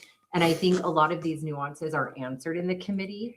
And I think if the board is aware of when it starts, it may help for us to like go in and find all those nuances just so that we are aware and we can talk to constituents when they ask these questions. Because just like you brought up the historical data of like 3 years ago, we did this, 2 years ago, we did this.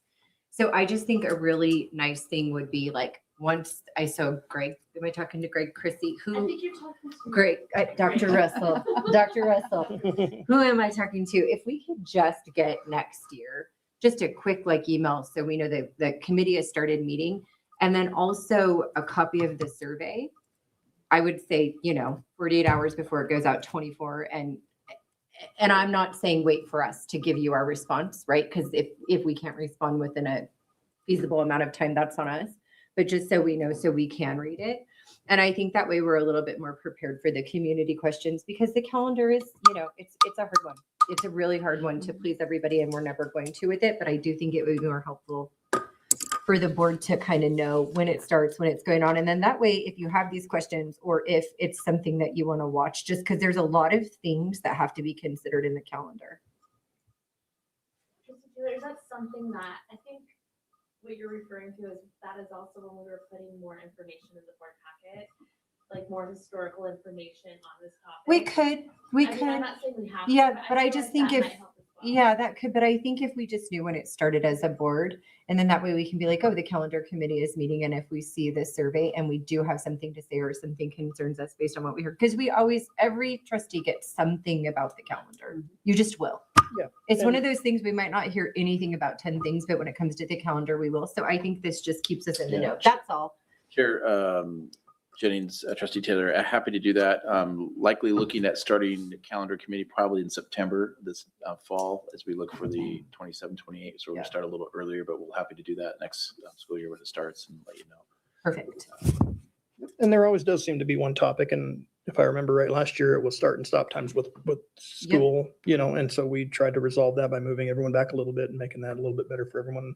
This year's Fridays, do we want to go to school on Fridays on holidays? So I think there's always going to be some idea floating around, but yeah, I think if we can have, you know, a little bit of interaction, knowing that, you know, this is kind of where the committee's looking, what we're doing, we're able to answer to the public a little bit better that way. And then we can give that feedback in real time, you know, like, obviously we don't want, you know, like, this is the last time we floated that around. We would know that before the meeting. It's just, I think it would just be helpful to have that information before. That was all. That was my request. I had no questions for you.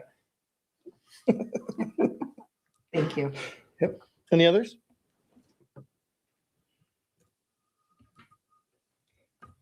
Are we ready to move?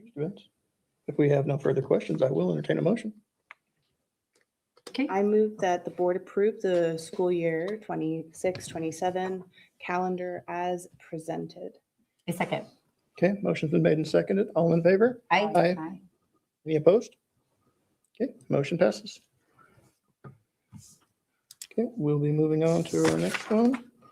Looks like it is going to be the West Roof and PD Center. Dr. Russell? Yeah, Chair Jennings, trustees, I'm going to ask Mr. Stauffer to come forward and he'll discuss option or next items on the agenda D, E, and F. The first one starts with the West Roof and PD Center. And he'll update us and be able to take questions on that. Chair Jennings, Board of Trustees, just a little bit of information as we go through. I did put a lot of information in your memo. Part of that we talked a little bit about two things that might be a little bit new to you. And one of those that we have spent some time in the past talking about is our deferred maintenance in our facilities condition index, which is basically an indicator of the health of our buildings in the district. Currently, we have about $176 million in deferred maintenance, which is a very significant number, and it is a number that we are concerned about. It just is representative of the age of our facilities and the needs that our facilities have. Now, that number is an estimate based off of the different systems inside of our district buildings. We have had some meetings about that in the past. I do think we're going to have some in the future talking about that number. And then also the FCI, the Facility Condition Index, basically tells us, again, the health of that particular building and overall our fleet of buildings in the district. 14.5% is where we currently sit right now in our Facility Condition Index, which is a poor rating. In 7 years, we will be at a critical rating of 30%. So we're going to double the troubles that our buildings are facing within the next 8 years. Now, the good news with that is that we do have some funding, and we are addressing those items, and that's what we're doing here today with a couple of the items that you're going to see today. And then also in March, we'll have another one that we'll be bringing that is directly targeted to our deferred maintenance in our high buildings that have high percentages, which we don't want high percentages, we want low percentages. So the higher that number of the FCI goes, the worse off the building is. So that's just a little contextual background that we will have some more conversations as we go on, but that has been some institutional information that we have done with previous boards as well to pass that information on. We even did just a few months ago, if you remember, we had HPM came in and did some discussion on that just at the beginning of the school year here this year as well. So again, just a reference point of some of that information that might be new for some of you. And in this presentation that you have right now, we are looking at the West Learning Center. Roofs are a big thing. Roofs are some of those things that are high maintenance. They happen every 20 years, and we have to stay on top of them in order to maintain the integrity of our infrastructure. And you will see that we have quite a bit of those coming up. Part of that is related to the age of our buildings. We're hitting that 20-year mark of a lot of our buildings. Here's our roofs. The other major, those are the two biggest bullet items that have an impact on the infrastructure. Now, some of these are not the what we quote the wonderful visible things that you're going to see in schools. They do nothing for the outside. These are just very important for the integrity of our buildings. In this one, we did have to do some learning center. It was built during the age of asbestos, so there is abatements that are taking place in this as well. Luckily enough, in the one that I'll present to you afterwards, it's so old it didn't have asbestos, and so we are working on. That's both a good and a bad thing, I think you can say, because of how long it's been. But this It was so old, it didn't have it. right. It's really an it's interesting central. component that we're dealing with as far as facilities are concerned. We do have, which will be referenced in here as well, as the funding from the facility maintenance fund that we received from the state 2 years ago that we have been banking and using. That's the one where we lost all the lottery money for funding our day-to-day maintenance costs. And we had to sit on it for a few years in order to generate enough interest so that our maintenance department would have a budget to be able to maintain the day-to-day operations of our schools. And so we have to find this nice mix between attacking our deferred maintenance and at the same token, keeping enough money to be able to fund our or generate revenue to fund our facility day-to-day operations. So these that we're presenting, we are very comfortable with the costs that they are encumbering upon us, but they're also helping our buildings, and they're also lowering a little bit of our deferred maintenance and our FCI. Now, again, make reference, we have $176 million worth of deferred maintenance. We will never, current structures as we are funded, we will never get to all of the projects that are needed inside of our district. That is why we are trying to be very judicious and using the most highest ranked needs within inside the district. So that's a little bit of background. There is some of that that's mentioned inside the memo that I provided, but I just wanted to give a little bit of that context that there will be some more of these conversations that will be coming up in the future as well. So at this, So I've noticed, do you have more about this? This can be a no, question. I'm at the end. going Okay. to run into this. So if you have questions on that So piece. there was one line item that mentioned that we didn't receive a bid for. Mhm. Do we have concerns that we might not find a suitable bidder in the meantime to be able to get these kind of things done? And then the overall question is project timeline. If this were approved, when are we looking to start? When are we looking to be finished? Chair Jennings, first question is that we did not receive any bids. We are going to put it out for a second bid. And so that will happen next week. You do notice that there is a budget for that line item. They feel very comfortable that we will meet that quota.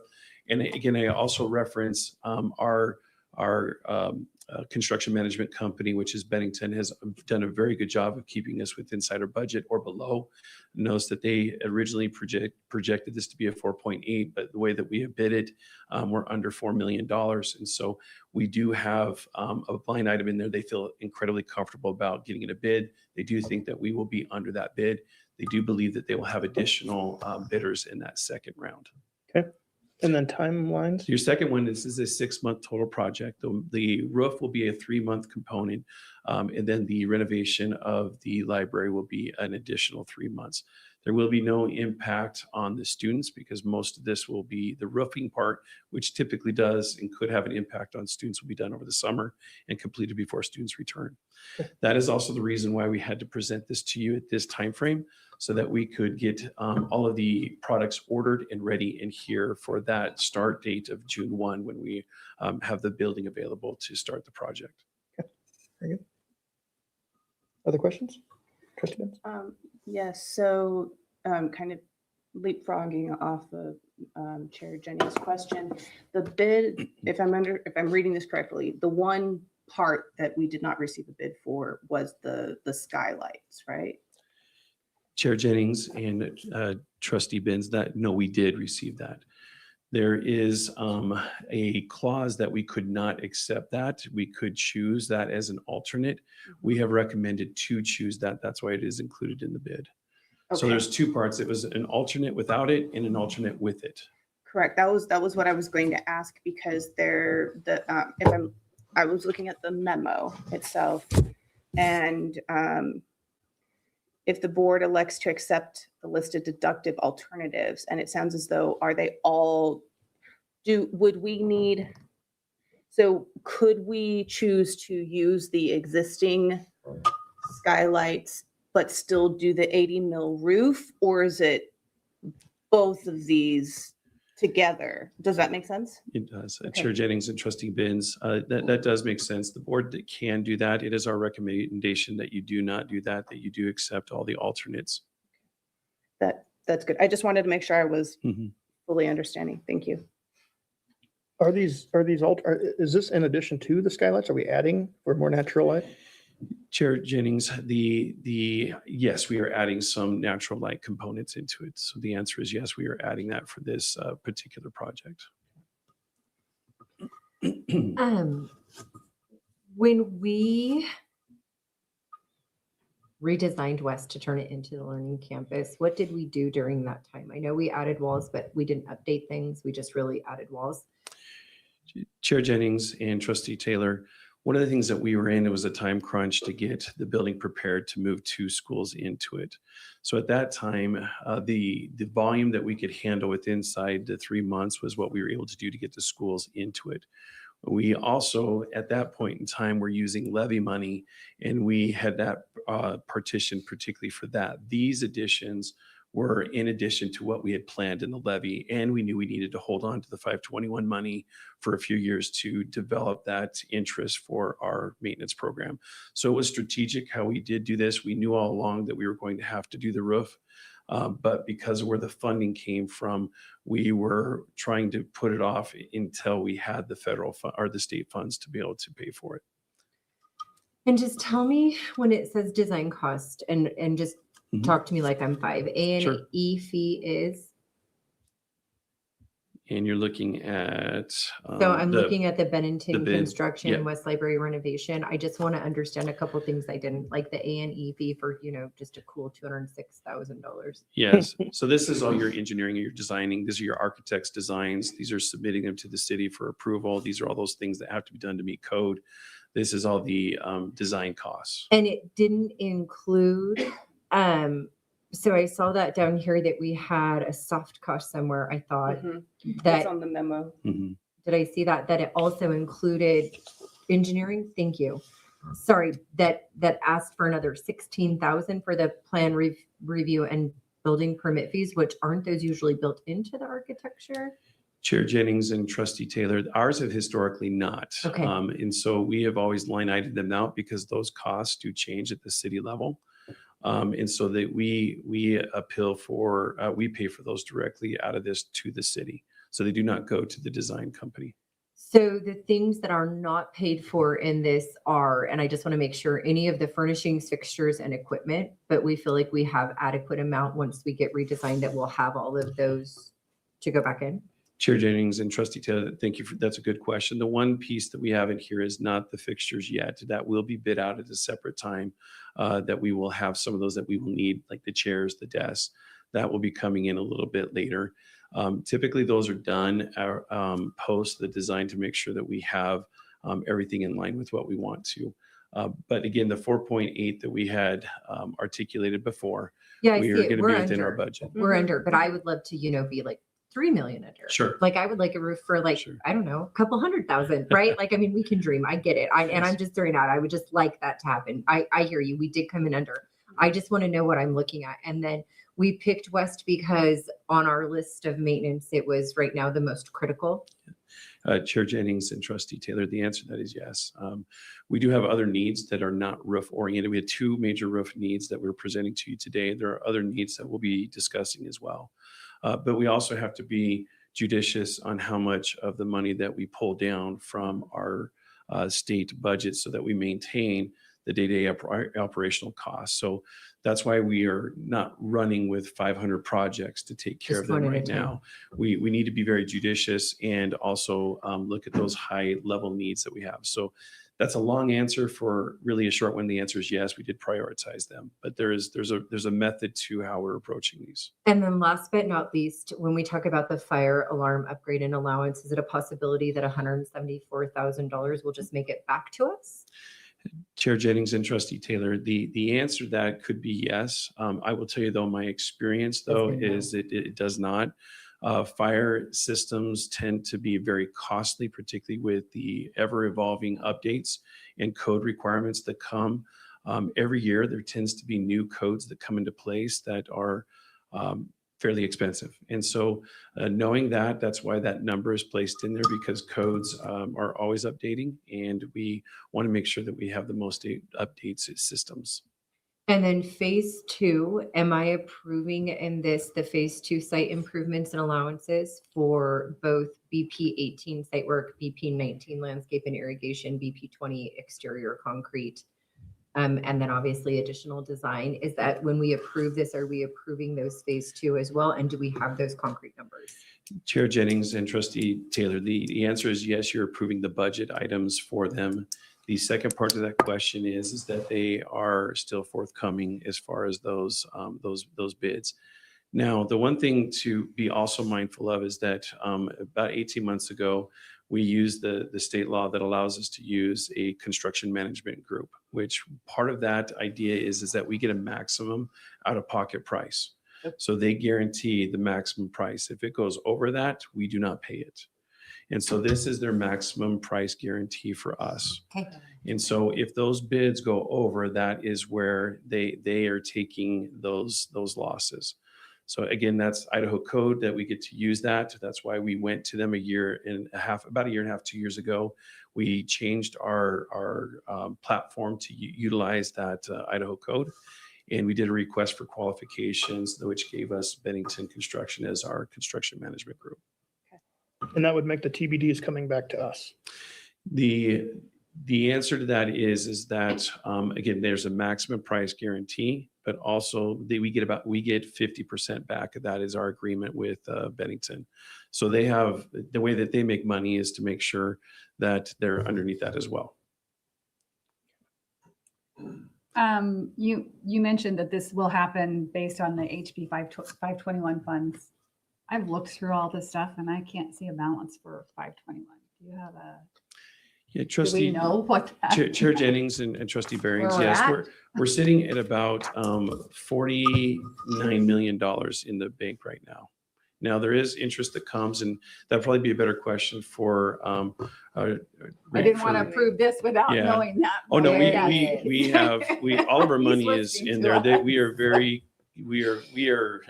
We have a very large amount sitting in the bank. And again, the reason for that is that we received, I think, $52 million. We put it in the bank, and then we have been banking on that to receive the interest to pay for our maintenance, as I've mentioned a couple of times. So we do have significant dollars in there. This is well within inside the budget. And again, that could be during the finance section if you would like to ask Randy a little bit more about that. But yes, we do have these dollars accounted for. Okay. Yeah, I just didn't want to approve something without Sure. knowing what that was. And sorry, since Mr. Dewey is here, do either of you know if the proposed call it 4 million that we're looking at for this project budget would be coming from the interest off of that? No, it's coming from the principal. Okay. Yes. Thank you. Trustee Chair Jennings and Trustee Benz, there's a purpose for that as well. Mhm. The interest, we have more flexibility to use for our maintenance. Mhm. $521 we cannot use for our day-to-day operations of our maintenance day-to-day operations. So there's a Okay. reason why we do that. Okay, thank you. Any other questions, trustees? No. Okay. I feel like we should probably vote on these as we go as well. Yes, I do. I agree. Okay, so I will entertain a motion for the. Oh, sorry, I do have, Oh, Mr. Stoffer has it all as one lump and- approval. If you look at the bottom, Yeah. recommended motion. So, yeah. Chair and- Jennings, yes, just for clarification, because this is done through construction management, we do not do each of them individually. We And do they're them all as the one. same company. They're all done at the same time. We are actually bidding off of the number that we are, your action that we're requesting for is you to affirm the Bennington numbers that they have provided because they are a construction management group. The information you're receiving is actually one that we have provided as a resource for the board to be able to look at the work that they have actually done to find the lowest bids. Okay. I did see that. And sorry, I do want to make sure I am 100% understanding the soft costs. So I'm looking at the memo, the bid results summary, And it says the total base bid project cost includes construction, general condition, CMPs, bonds, contingency, design costs, and owner soft costs. However, that on the bid result, the estimate, the summary, bid result estimate, those soft costs are, sorry, not those ones. The additional owner items, those are going to be evaluated, taken care of. Those are outside of the bid. And so we will have to figure out those things after. I know we talked about the furnishing and fixtures and equipment, and maybe there's stuff we can shuffle around, but the access control and security, the PA system and technology, is that stuff that we're handling in-house? Or, I mean, is the access control and security, is that the actual, like, it's not the fire alarm, but the burglar alarm type thing, or what are we? Sorry. Chair Jennings and Trustee Benz, what we're talking about there is our camera systems that we already have in place. It's the rewiring of all those. So those costs, if we deem them to be necessary, we would include those in there. But there is some, and many of our staff are capable of handling that. So those costs are not necessary to outsource because we're able to handle them inside of our own infrastructure. Okay, thank you for clarifying that. So they don't need to be bid. I guess that's because we are handling them. Excellent, thank you. Sorry. Any other questions? No. So we just want the recommended motion then for the entire West project, correct? You just want your recommended motion. Okay. I move to award the bid packages for the West Learning Center renovation project for a total project amount of $3,913,615 and authorize the Assistant Superintendent of Operations to execute contracts consistent with Idaho code. Second. Okay, motion's been made and seconded. All in favor? Aye. Okay, motion passes. And now before you, we have another one. Yes. This one is the central roof. Again, one of our high ticket items. In central is one of our highest needs just due to its age. We're approaching 100 years. I think it's a little bit over 100 years now. And there are many things that are high and have high ticket items on it.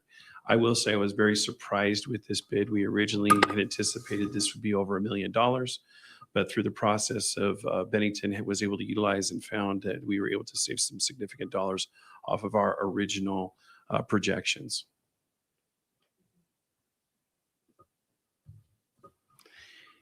And everything else is similar from what I said before. So I'll just have you look through it and see if there's any questions. When I saw the bid, I was like, really? But yes, so. And one caveat I would say, just more for public record, we did decide, the reason why we wanted to go with the alternate is that it added 10 years to the roof life. For the price, it was significant. That price was so minimal to go to an additional 10 years. We felt it was in the district's best interest to accept that alternate.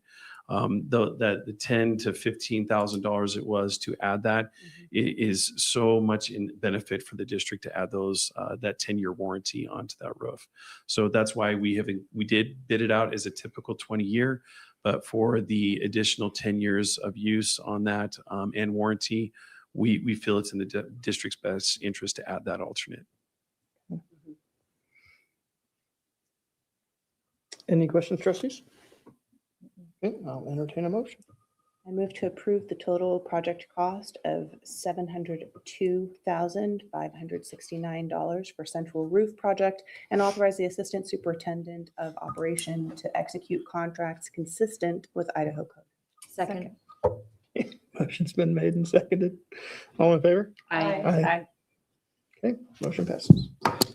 Thank you. My hopefully last item in the action section is I just wanted to bring you the information on the McKinney-Vento house that the board had authorized to put up for a blind sealed bid. We did not receive any bids during that opening, which was what we expected. That is fairly typical. Now we are requesting that the board authorizes, again, according to Idaho code, to essentially put it up for open sale like we would any normal property.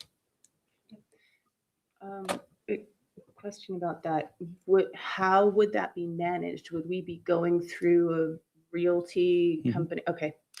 So, Trustee or Chair Jennings and Trustee Benz, just think about if you were selling your house now, that would be the next option. Now, the board can decide not to do that. They can say, no, we just want to keep it. You can direct us to do that as well. Again, our recommendation is now that we open it up for a fairly typical sale, which would be we find the best offer that we can get and bring it back to the board for approval. And again, So- at that point in time, you would have the option of accepting that bid or denying that bid as well. So a question, because this is the other hat that I get to wear. It says at or above fair market value. That isn't necessarily appraisal value. That is correct. So we're going to run off of what fair market based on comparables from the real estate professional. Okay. Correct.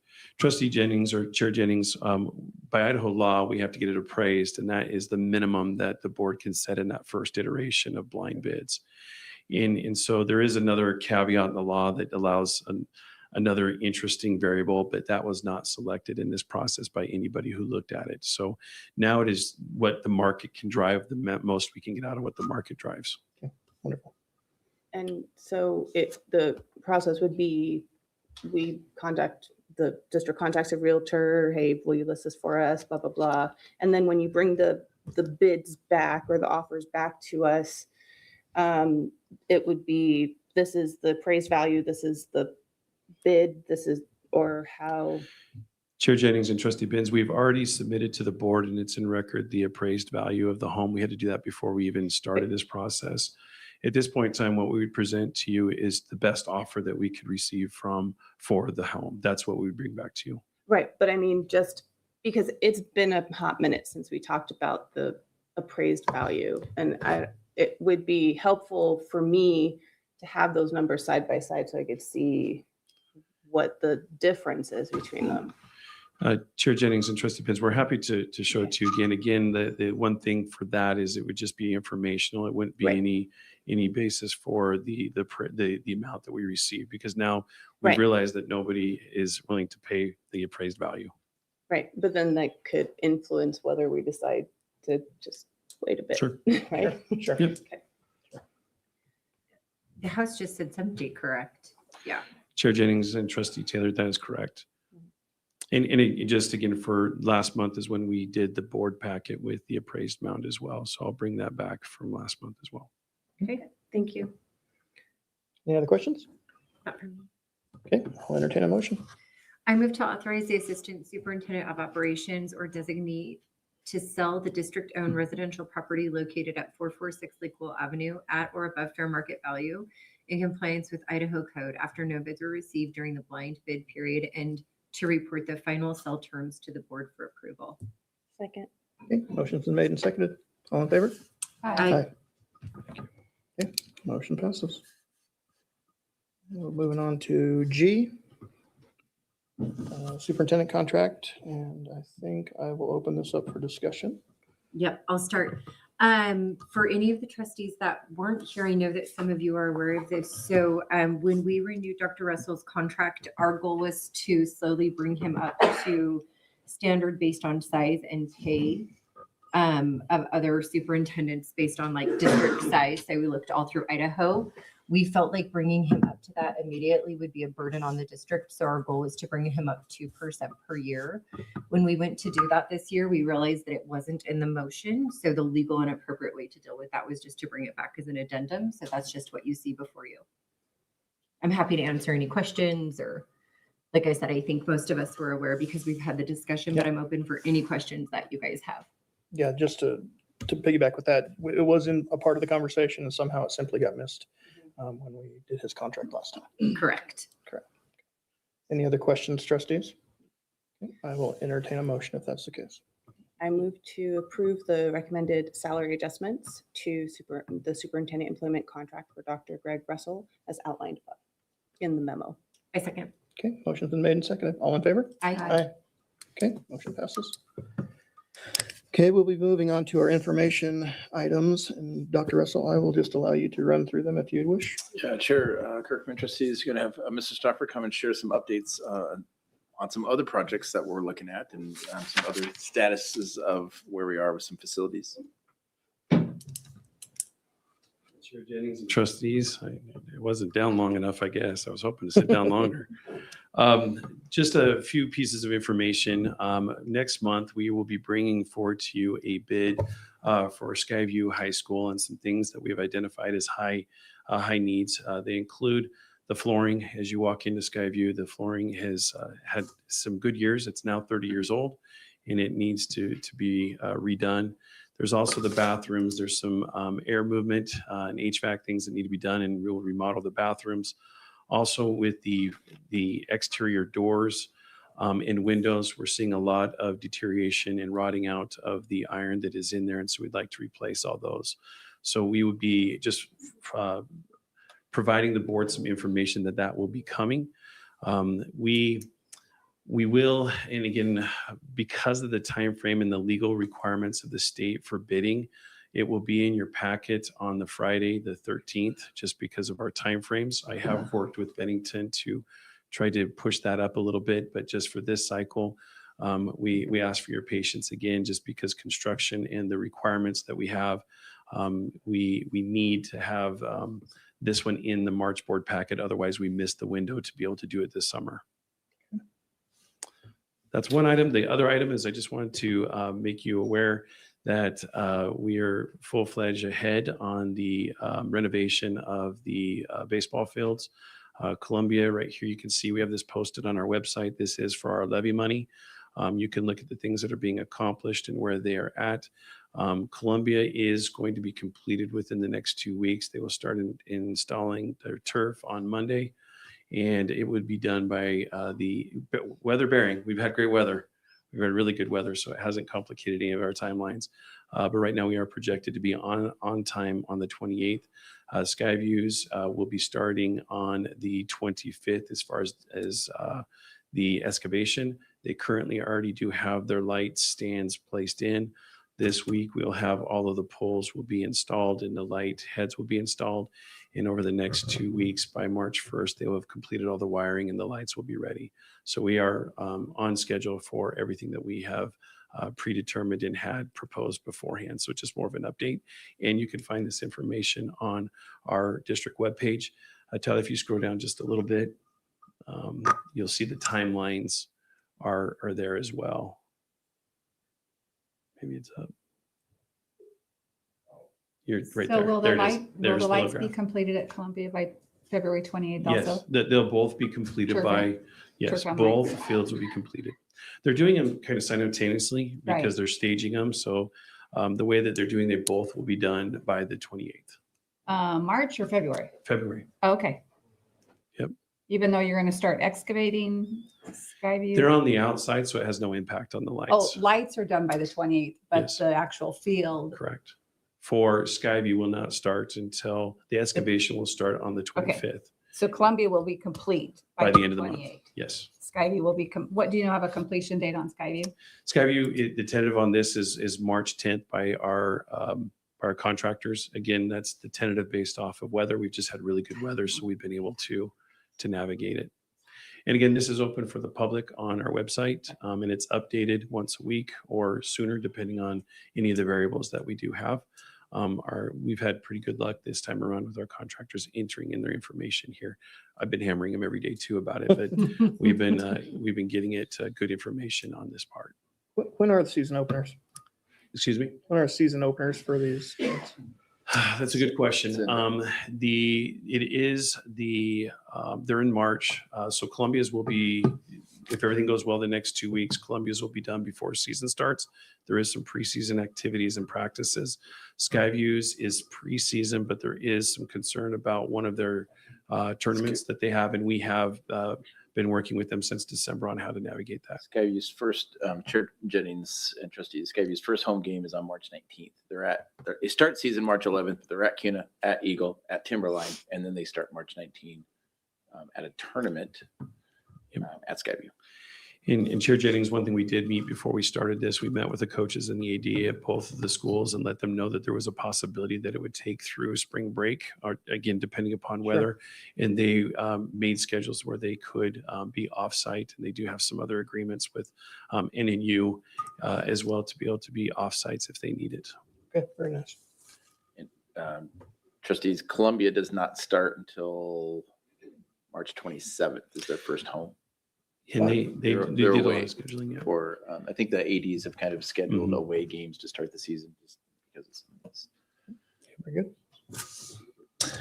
And trustees, as we're moving through facilities, just want to update you, we are having conversations with Tracy Richter. You may remember Tracy helped us with our reboundary process. We may ask him to come back in March or April. We're trying to figure out his schedule just to kind of update us on FCI, our facilities, and some of the things that we're looking at and trying to, how to best utilize our $521. Some of the things that we're talking about here, that'd be good since some of the trustees may have not met Tracy, just to understand kind of what work he's done, how he's benefited the district in the past, and what things he might be able to help us go in future looking at our facilities, because we have a lot of needs going forward with that. So just want to make you aware of that. I do have one more item. Sorry, Dr. Russell. I just wanted to let the board know that oh my goodness, the beginning of February, I forget which day it was now, I should have known that, but I went and visited with the city council regarding the potential land swap for the airport property and rodeo and Stampede parks. The city council was very favorable. They did address the director, Cody Swanner, to continue to move forward. So my goal is to bring the board back next month, one, an appraisal of the property of airport, which is required by Idaho code, and two, to bring some forms of potential language for what that land swap could look at for the board to consider. So again, that will be coming in March. Can you give us a highlight on the maintenance barn, the maintenance shop for the Yes. buses?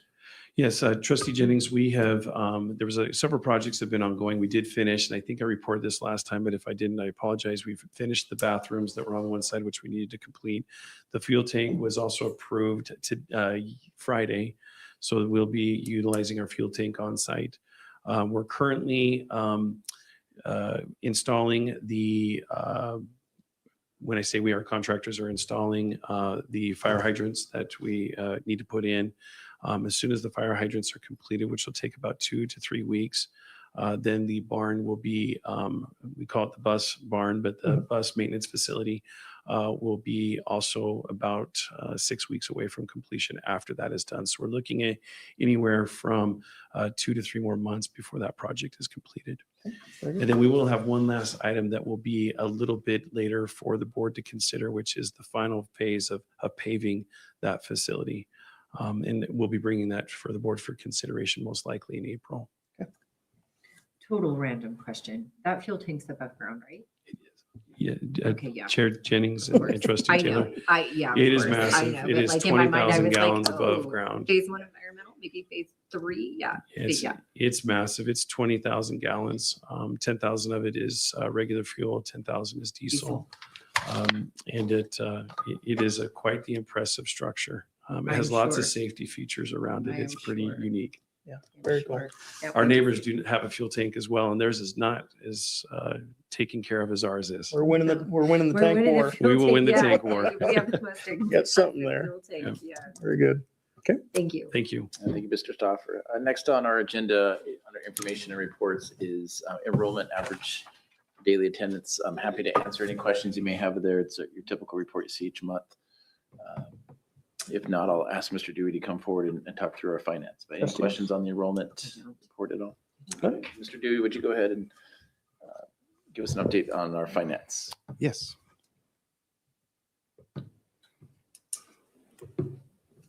Please hold. Please hold. Buffering. That's what he's doing. He's buffering. There we go. All right. Okay. So this here, that's weird that little doesn't mean at all. I'm not sure exactly what that means, but this is exactly what I brought last week. The only difference here is that the number at the top, the 589.36, that is a known number now. We got our numbers on February 13th. That includes our what we knew are all our corrections and all that, minus what we have to pay in for our protection side of things, which was a couple units. So it was actually a little higher than I was expecting, because what I'd given you before didn't have any of the protections taken into consideration. So, but we're still down a little bit. If you look in here, we're down a little bit in our average salaries as well, but that's not the end of the world. So I believe that number is $900,000 right there, right? And if you go to the next one, here's a couple things. This is the operations side of things. Remember, this side of things is the best 28 weeks. So this is not known officially until July.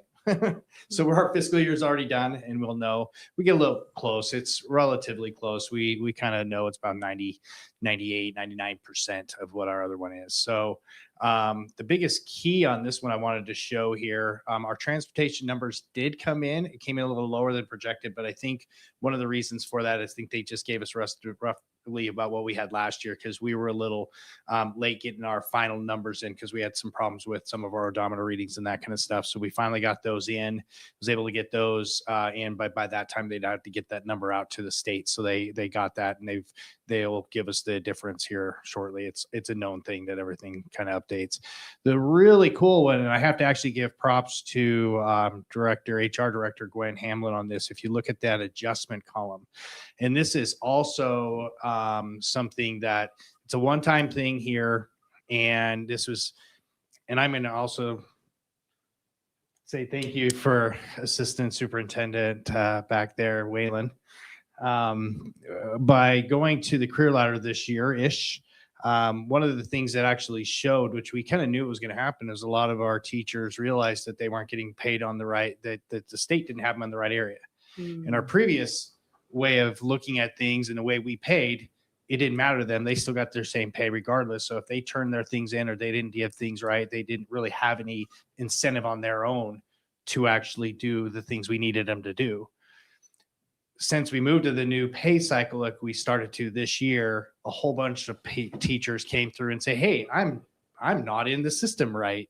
So they came through, and it also, not only did it help us, but it also helped them. Some of them, it gave them as much as $10,000 increase in pay because they finally got all their stuff right. We got able to go back 3 years for some of them. And so Gwen and her staff worked really, really hard to get all that stuff in.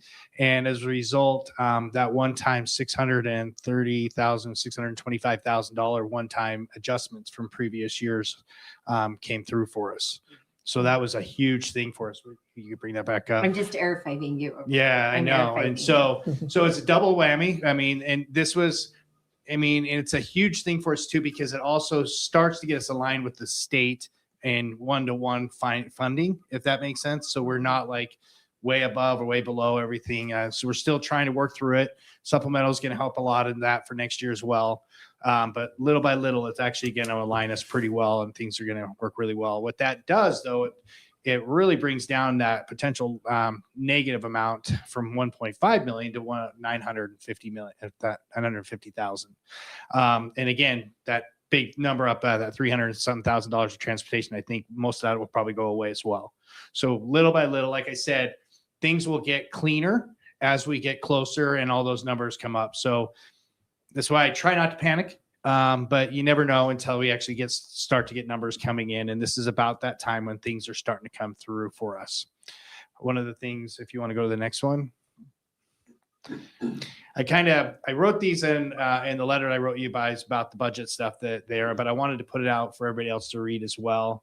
I did want to kind of remind people that we usually spend about 98 to 99% of our budget anyway. So when you look at the size of our budget, that's $1 to $2 million of savings that we generally have. That's not an uncommon thing that we usually do.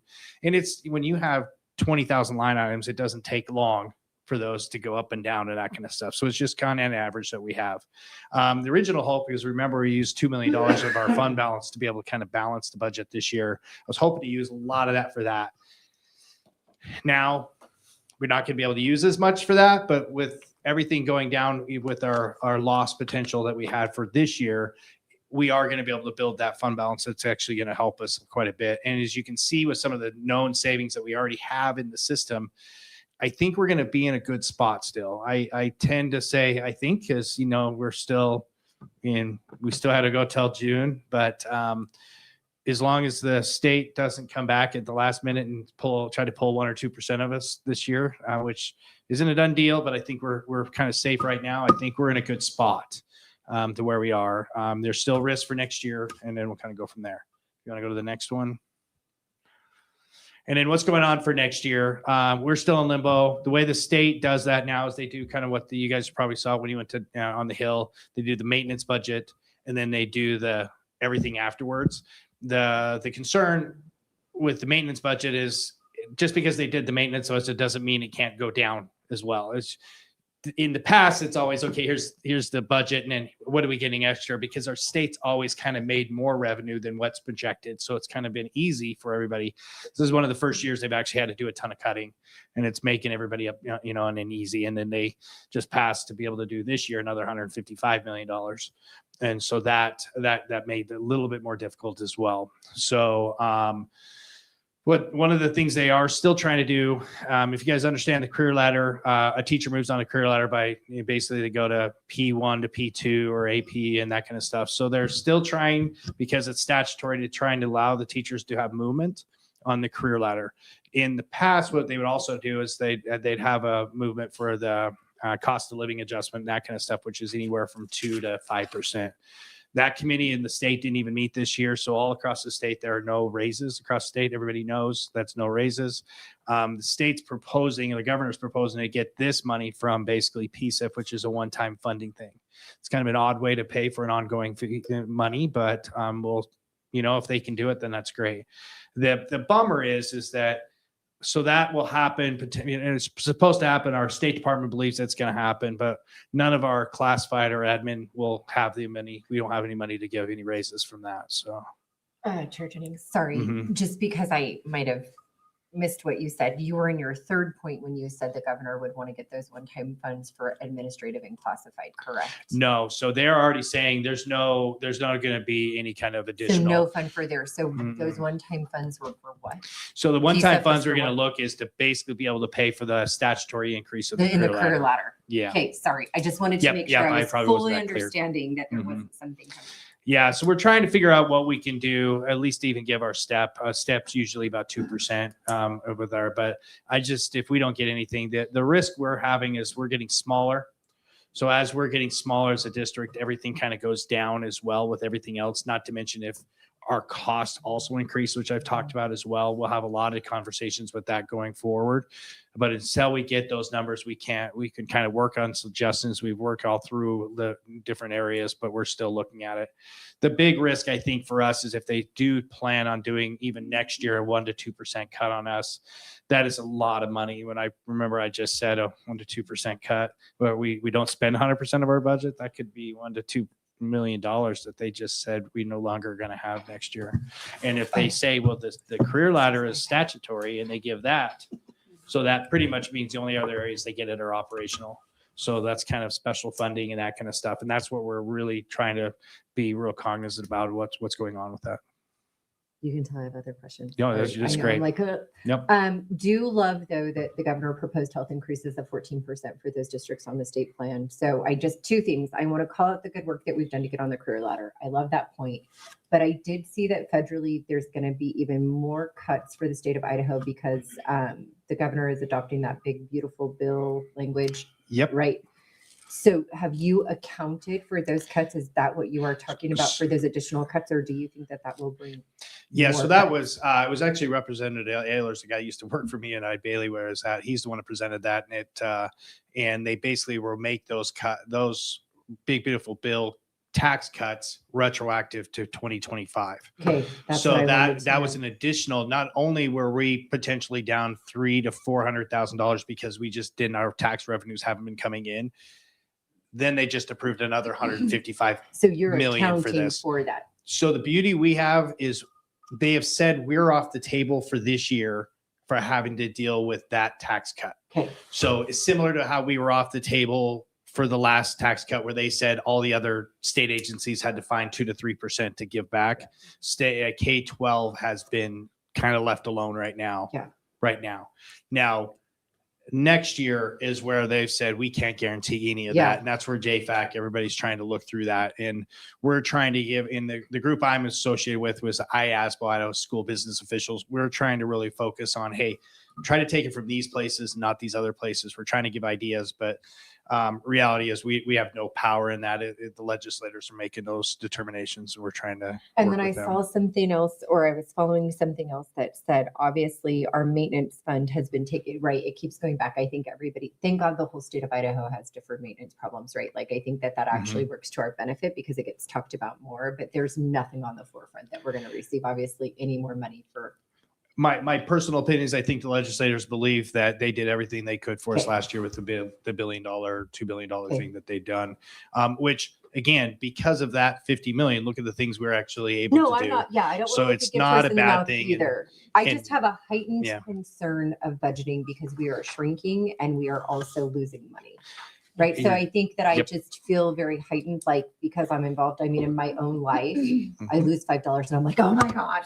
Do you know what I Don't mean? go to Vegas. Yeah. So it's like when we're sitting here and we're watching this, the two things coming at us at once, I really want to, which you guys are the A team when it comes to this. And I feel like you've always been at the forefront of it. So don't hear me prescribing something that I don't think you guys know. I think you guys have always been very good at watching our budget. I think I just have a heightened, right? Because you're watching as we adopt these additional cuts, not saying, I mean, right. But that's why I wanted to know if we had already taken into account those next round of Well, we cuts. haven't yet. I And mean, we because this year haven't we had don't have vouchers. to. We don't have to, but next year we will. Next And we year, haven't felt the impact of vouchers we yet either. won't. And we hope that we won't feel a lot of impact. A lot of our local area is full, but they're still looking at there's construction all over the place. You never know what's Sure, going to yeah, happen. you never And know, but so you're far, never, so you good, know, yeah.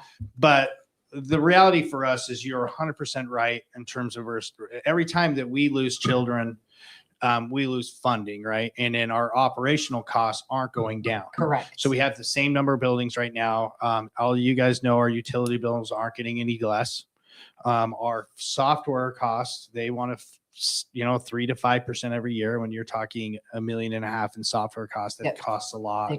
And our vendors want more as well for other things, so we're trying to work through that progression and see exactly, okay, what do we really need? What can we not? Luckily, we did have some increases in the supplemental levy that some of those costs with software, we can move to other areas and say, hey, we think this is so important that we're going to move it over here to, safety net it. In order to do that, we're looking for that in positions as well. We're looking for other things to say, okay, how do we reduce our general operating budget in order to account for this? And that's things we've been really trying hard to look at for the last few years. And it wouldn't be as big of a deal if we weren't also losing kids. Correct. So the fact that we're losing kids, it just makes it harder and harder. And we're going to have a big senior class leave. And as you guys know, our kindergartens haven't been coming in very big. And little by little, it's just chipping away. It's just chipping away at it. And we'll be 5th here soon, I'm sure. But I mean, again, this isn't me bringing it up because I don't feel like you have a grasp of it. I think it's just right now what I feel is the most pressing because of the size we are. We're just in a really precarious situation. Yeah. And I think when you're growing, Valley View's in a different situation where they're a growing district. When you're growing, you can kind of hold things back. Okay, we're not going to expand that position.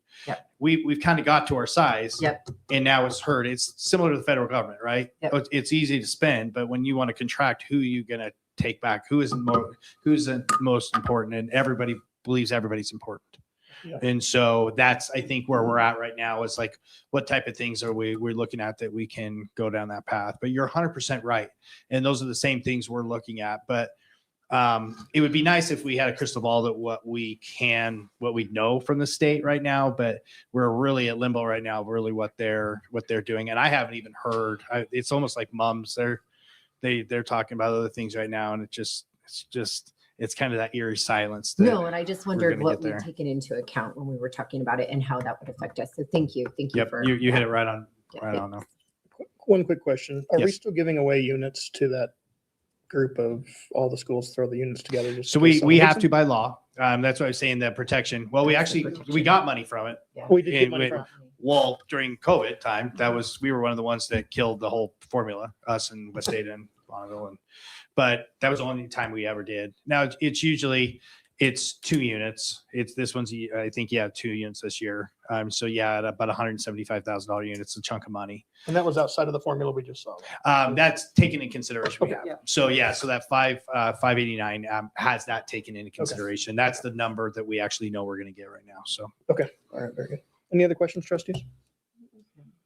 Thank you, Mr. Dewey. Thanks. Trustees, next we have for superintendent's report. I'm going to ask Mr. Yarborough to come and just kind of do a real quick update on our high school trimester schedule, where we are now entering our fifth trimester. Where we are now, yeah. Chair Jennings, trustees, thanks for the opportunity to speak tonight. Thanks for getting back to a board meeting. I was out last month with a knee surgery, so thanks for being patient with me as I'm getting rolling. Dr. Russell asked me to just touch base where we're at, and I think it's still a mixed bag. And what I mean by that is I'm reflecting on the calendar conversation we had about 45 minutes ago. You can't please everybody any of the time, right? And I would just like to remind the board, when we went to the schedule change we did, it was for two main reasons. Number one, we needed to save money, theme for the night. And we knew that going from the block schedule to another schedule was going to save us some money. The other challenge we came up against when we looked at schedule models was we could go with a straight 7 period day in a semester model, or we could go with a tri-6 model, which actually increased student choice. And really, when it comes down to it, is a driver for our CTE programs.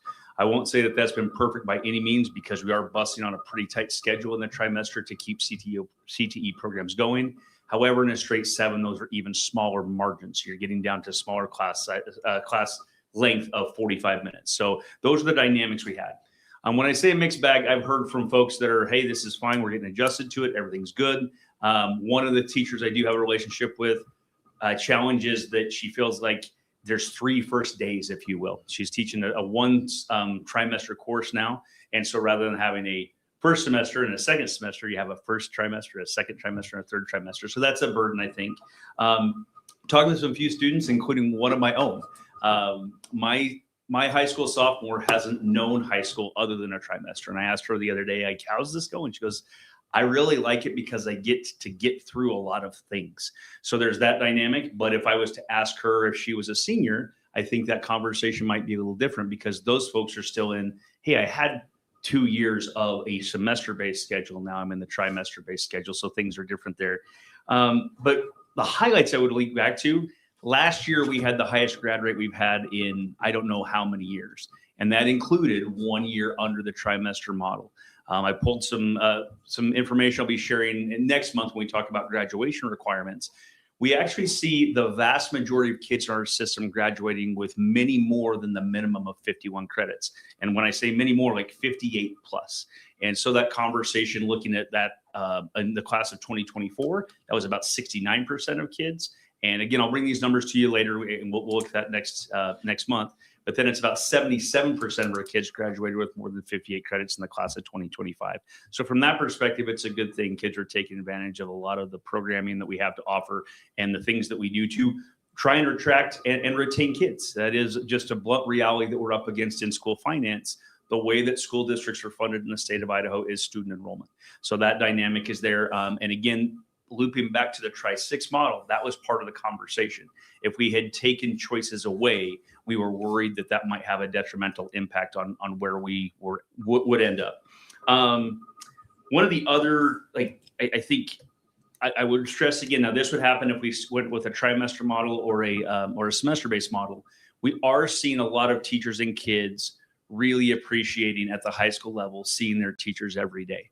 That was something for 20 years in our system, 20 plus years, we didn't do. We saw kids every other day, and there were, based off holidays and some of those things, where you would go through stretches of 10 to 12 days and see a kid once, maybe twice, if they were absent or had a school activity. And having that constant seeing kids every day has been a net benefit from everything I've heard from both teachers and students. So that's kind of where we're at. And I would open up to any questions you guys have. Again, I think it feels fast compared to what we're used to. And those teachers that taught on the block for, say, 20 years or 15 years, that shift it is something that they've had to digest and navigate around. But I do think we're reaching that spot where they're becoming used to it. And it will, if we continue in that path, it will be something to navigate around. That won't be the challenge anymore. But as you said, Chair Jennings, there will always be something that comes up. And I think that's a conversation we need to keep addressing and learning from as a district to adjust to what those needs are. So good. Trustees, any questions? Yeah, Chair Jennings. So do we know, or could we pinpoint what we attribute that high graduation rate to, like maybe top 3? Do you think it's consistency in seeing teachers every day? Do you think it's smaller bites of the apple? Chair Jennings, Trustee Taylor, I don't think we can say just the 1 year while I did that. I think there's other pieces because there were 3 years there. I think quite honestly, it was that we were finally past the COVID cohort.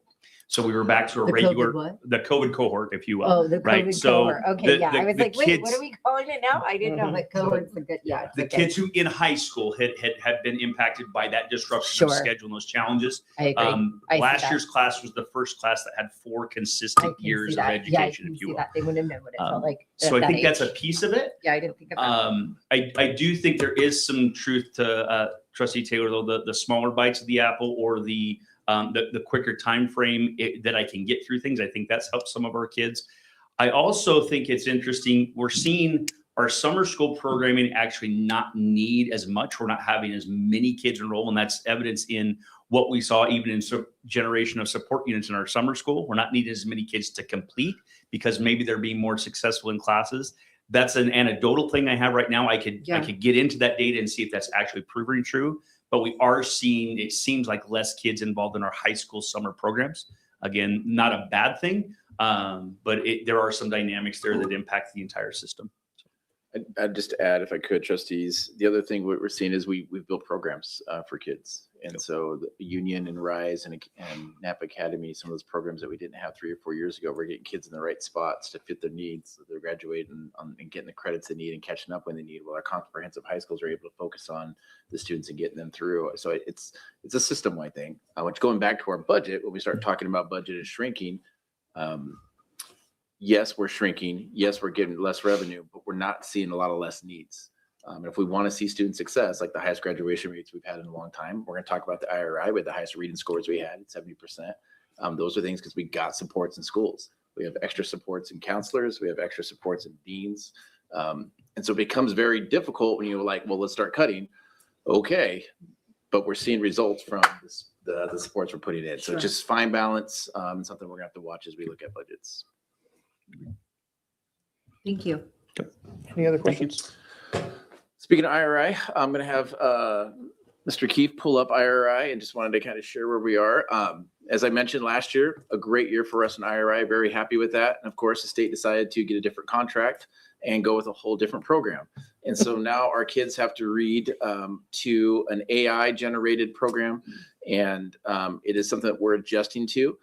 So if you look at our scores here throughout the year, they kind of actually mirrored a little bit where we were last year, particularly around October and November. We saw a nice little jump there, very similar to what we saw last year. And then we started seeing a lot more growth around December, January, February last year as we were moving towards that 70% mark. What we're seeing now is a little bit more flatlining. And we haven't really grown much from November, particularly in our kindergarten and first grade classrooms. We're seeing a little bit of growth in our second, third grades. But this mirrors the state as well. So the state is also flatlining and not seeing a lot. And a lot of that has to do with the new adjustment of understanding the assessment. And it's what we kind of expected to see. We didn't think we would be able to kind of duplicate those scores that we had last year because it's just a whole new world for us and a whole new system for that. But happy to answer any questions if you have. Just wanted to share with you where we are. We will start next month again. We'll take our March and we'll report on March and April and see where we are as we enter and complete this first year. And I would expect to see more growth next year as our teachers become more accustomed to what the assessment is and working with our kids as they have to now read into an AI computer system. I'm going to call this a baseline year and we'll see what next year brings. Exactly. Yeah. Very good. Any other questions? Okay. All right. Our next last item, very important item, has to do with our Communities for Youth survey data that I wanted to share with trustees. And there's going to be a lot of numbers I'm going to be throwing at you. It's probably going to bring up a lot of questions. We're happy to talk about it now, or we could bring this up next month if we want to discuss further.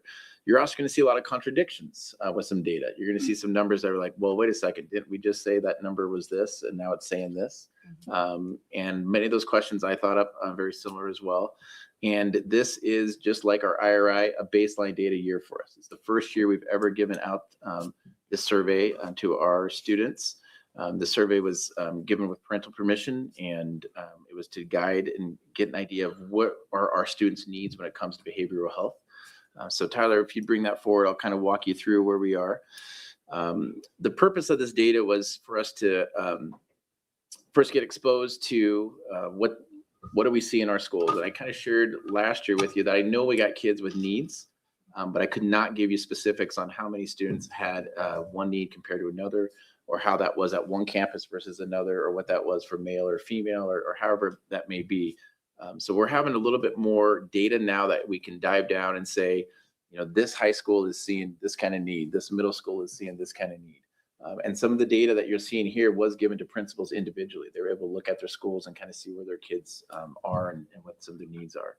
The second thing is, this is something that we're working with our community, Mayor Hogenboom and his Healthy Nampa initiative, and 2C Kids, and trying to work with some of our community partners so that we can align some resources and better use some of the resources that we're blessed with here in Nampa to kind of address some of these needs. So really, that's what we're trying to figure out, is what should we build a plan around. Would love to have your input as well as you learn about this information. If you have a specific idea of, like, we really think we should maybe focus on more sleep for our kids, or maybe it's more around helping parents with talking with their students around drugs and alcohol abuse.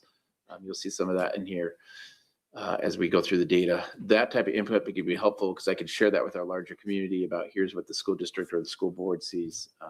And the idea is for the community to align a plan. And once we have a plan, we'll share that with you, so that this doesn't fall solely on the school district, but it's rather more of a community approach. And that's what Communities for Youth has done in some other towns around us. They've seen some really positive changes as they give this survey data over years.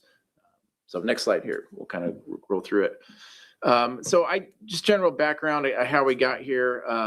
We had COVID, and when we came out of COVID, we saw a lot of needs with kids. A lot of around depression, suicide, anxiety, lower grades, a lot of instructional gaps. It was tough. I hate that the school there. I don't know why that came out that way. I was trying to find a nice graphic for some of the student deaths that occurred. Did not like that. I'm going to try to change that, so I apologize about that.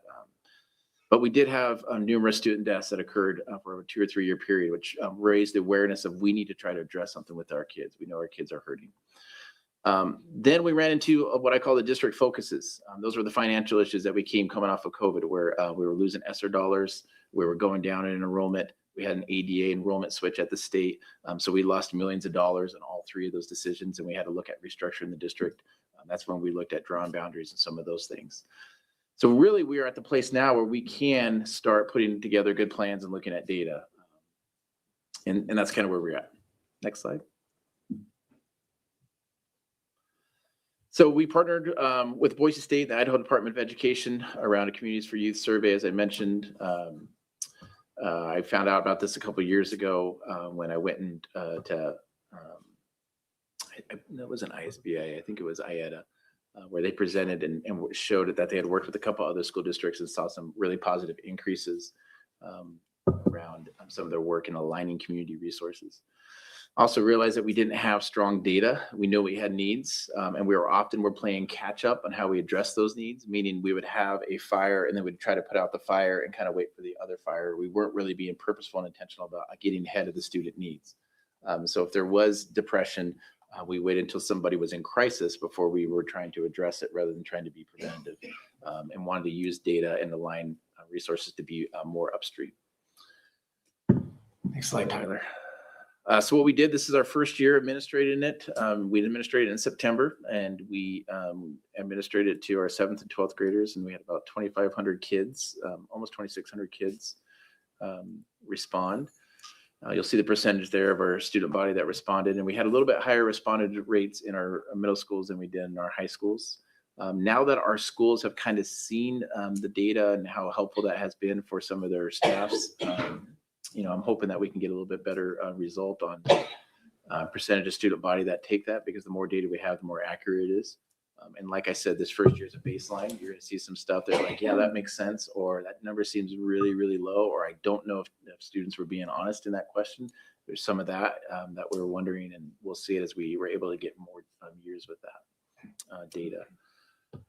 So starting off, some things to celebrate. There are some very positive things. We'll start off with the positive things, then we'll go into some of the things that there are concerns about. But this one thing I thought was really positive. 83% of our kids are physically healthy and are physically active. And that means that they're active several hours a day, which kind of fights the narrative that, sometimes I think we perceive that, well, kids go home and they're on social media or they play video games or, they're eating pizza in the basement, playing games till 3 a.m. I think we still obviously have some of that, but it's nice to see our kids are moving and being a little more active. You see some data there on that. About 87% of our kids feel connected to their community, which is great. I think that's very proud of that. We want our kids to love Nampa and feel like they're very proud of being here, love our schools and love the community that they live in. And so that's great to see that. You'll see there around 93% feel like they are noticed and are supported, which is wonderful. That should be 100%. So we got some room to grow there. One thing to think about too, as I mentioned percentages, when you're around 2,500 kids, think about what 5% is, 6% of that is, you're talking around 200-300 kids. And so anytime you got 7% maybe who aren't feeling noticed, or aren't feeling supported, it's a lot of children, which is concerning as well. But still positive there, although you're going to see data that you're like, wait a second, when it comes to something a little bit later around that. The last one, this is a huge one for us around achievement. 94% want to learn and grow. It's very, very difficult to get kids to learn if they don't see a desire for school or they don't see how school can benefit them in their future and growing. So the fact that 94% of our kids see that school is beneficial in some way, it's important to them, or it's going to help them have a more successful life is huge. Again, that number needs to be 100%. And so we're missing a lot of students right now who maybe aren't seeing value in their education or aren't seeing how it's going to benefit them. So we got some work we could probably do with that. But overall, a nice number to see initially. Tyler, next slide. A couple of things here. 91% feel supported by adults at school. Again, 90% feel supported by peers at school. So 9 out of 10 kids feel like they got adults and friends that support them, which is great. If you don't have that, then you feel isolated. 97% feel like they're monitored at home. So mom and dad are asking them questions around school and how they're doing and being involved in their lives. So very positive there. Again, would love to see that be 100%, but it's a high number and feel good about that. 89% feel supported at home. And then the self-efficacy means that they feel like they have the skills already to deal with some of the challenges that they are coming over in life. And again, 84.5% feel like they have those skills. We'd love to see that number get higher, but it's a good number to start with. So some positive things there that we're seeing out of it. Tyler, next slide here. Some areas around concerns. Sleep is a big issue that we're seeing. So 65% of students get 7 or less hours of sleep. So sleep deprivation, which has a huge impact on achievement, depression, anxiety, suicide. This is something I think we might have to address going forward, looking at how can we try to help our students get more sleep. And that can open up a large discussion around that, but we're seeing a need there. It's not uncommon. I think you see that a lot of teenagers and a lot of school districts are looking at this. I think Boise actually is really looking at this as well. They're starting some survey information out with their community to kind of address some of this needs too. Because they're involved in communities for youth and have done a survey and seen similar results with their kids. About 25% have moderate to severe clinical depression. That's about 650 kids would fall into that category based on the way they answered their questions, which is a large number, which is concerning to us. And would like to make us dive into that and try to learn a little bit more about why we're seeing some of that. And, so it's a high number. That's 1 in 4 that took this survey. High school isolation, those that are high social isolation, those that feel like they're not seen or they're being, or feel empty. Again, around 10%. And this is a fairly high number as well, which is a little confusing to us because if you remember, a lot of them felt very connected to their community, but 53% do not feel safe in the community, which is interesting. We shared this with our PD, and they obviously were very interested and want to know a little bit more about why some of the kids don't feel safe in that or what that means. Sorry, so this was administered in September, correct? Correct. When was that whole thing in, was it Marsing? Wilder? When did that happen? October, November? I don't know. I can't remember off the top of my head. Okay. Thank you. That does, at least is some speculation. Could that be some of it? We don't know. Okay. There's some things we might need to dive in a little bit deeper and try to maybe hold some focus groups, talk with some of our kids. I'm speaking with some of these, with our student leaders, asking some of these questions, trying to get some of that feedback. What do you think that means for you as with your friends in your community? And the first one I started with was around the depression and symptoms. And they said, yeah, we do see friends that way. So we talked about, is there ways that we could maybe help our schools peer-to-peer check in with each other? So we're doing some work around that because friends make a big difference. If I notice you that, you're not seeming yourself, and that we're not, as kids, we're not being like, well, Joe's having a bad day or Sally's having a bad day, that we're actually trying to be purposeful about trying to support kids and reaching out and being a friend and recognizing kids. Anyways, just good discussions with our high schoolers around that. I think we could go a little bit further with that. Not great, as you would expect around social media. We know that that's a big issue in our society in general, but yeah, 38% spend 2 or more hours on social media. And then 20% share that they have low self-awareness, which means they aren't aware of why they react and do some of the things that they do. They don't have that metacognition to say, this is why I acted in this way, or I lost my temper in this way. They're not able to kind of be able to do that. So some things to work on there. Next one. Around drugs and alcohol now. Here are some concerns around it. 24% say it's easy to get alcohol. Another 13% say it's easy to get cannabis or marijuana.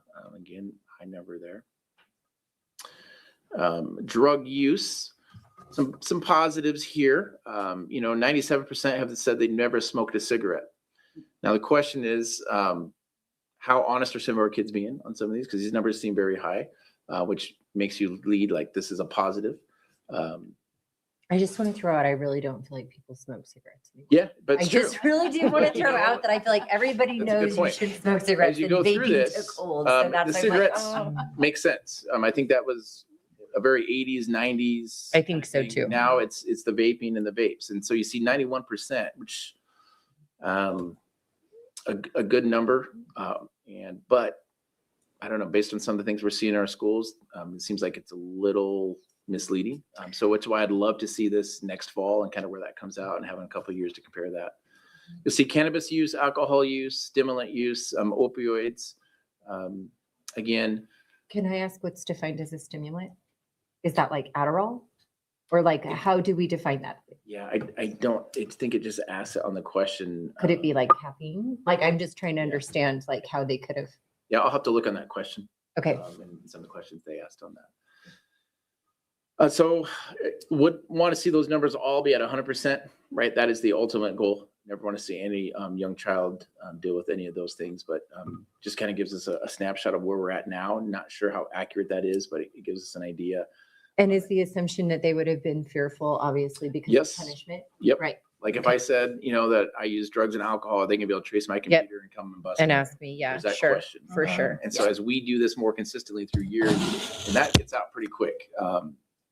We are not, obviously, we're trying to gain information to really see what are the needs and then give this to the schools to be able to see what their needs are, which can give to our counselors, our teachers, and our things to be able to see some of that. But as we go more and more, and I think the kids see that being honest on this does not necessarily mean I'm going to get in trouble. We might see some more truthful numbers come out, but it's our first stab at it here. Tyler, next slide. These are some things that are really not surprising, but really important. So parents' response to substance abuse. So 96% of the parents have said that they have talked with their kids about not using cigarettes or vape. 93% of parents have said they've talked with their students about not getting drunk, not using cannabis, and not using stimulants. We would love to see that be 100%. But we got some areas to grow there, where what we do know is, based on the data, our kids do listen to adults. And they shared when their adults talk to them about these things, it does influence them and have an impact on them. So mom and dad still matter, which if you're a mom and dad of a parent of a high school kid and you're like, I'm talking to a brick wall, because I know that from my own personal experiences, like, is anything getting through? Based on this data, they are listening. even though it may not feel that way. So I think that might be encouraging for mom and dads to hear. If we can get that out, that you do matter, and what you do tell your kids and ask your kids and talk to your kids about make a difference. And that last data kind of talks about that. So 53% have talked to their kids about substance abuse, but 47% have not. And so when they do talk about it, it makes an impact.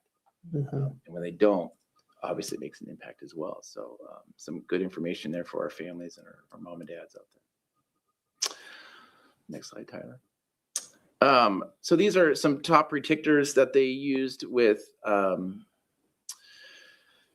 basically things that they took from the data that they saw. You'll see some things that right there that draw around depression, and you'll see some things there around the alcohol use and that parent response to substance abuse is like I mentioned, really important. Some things that they saw.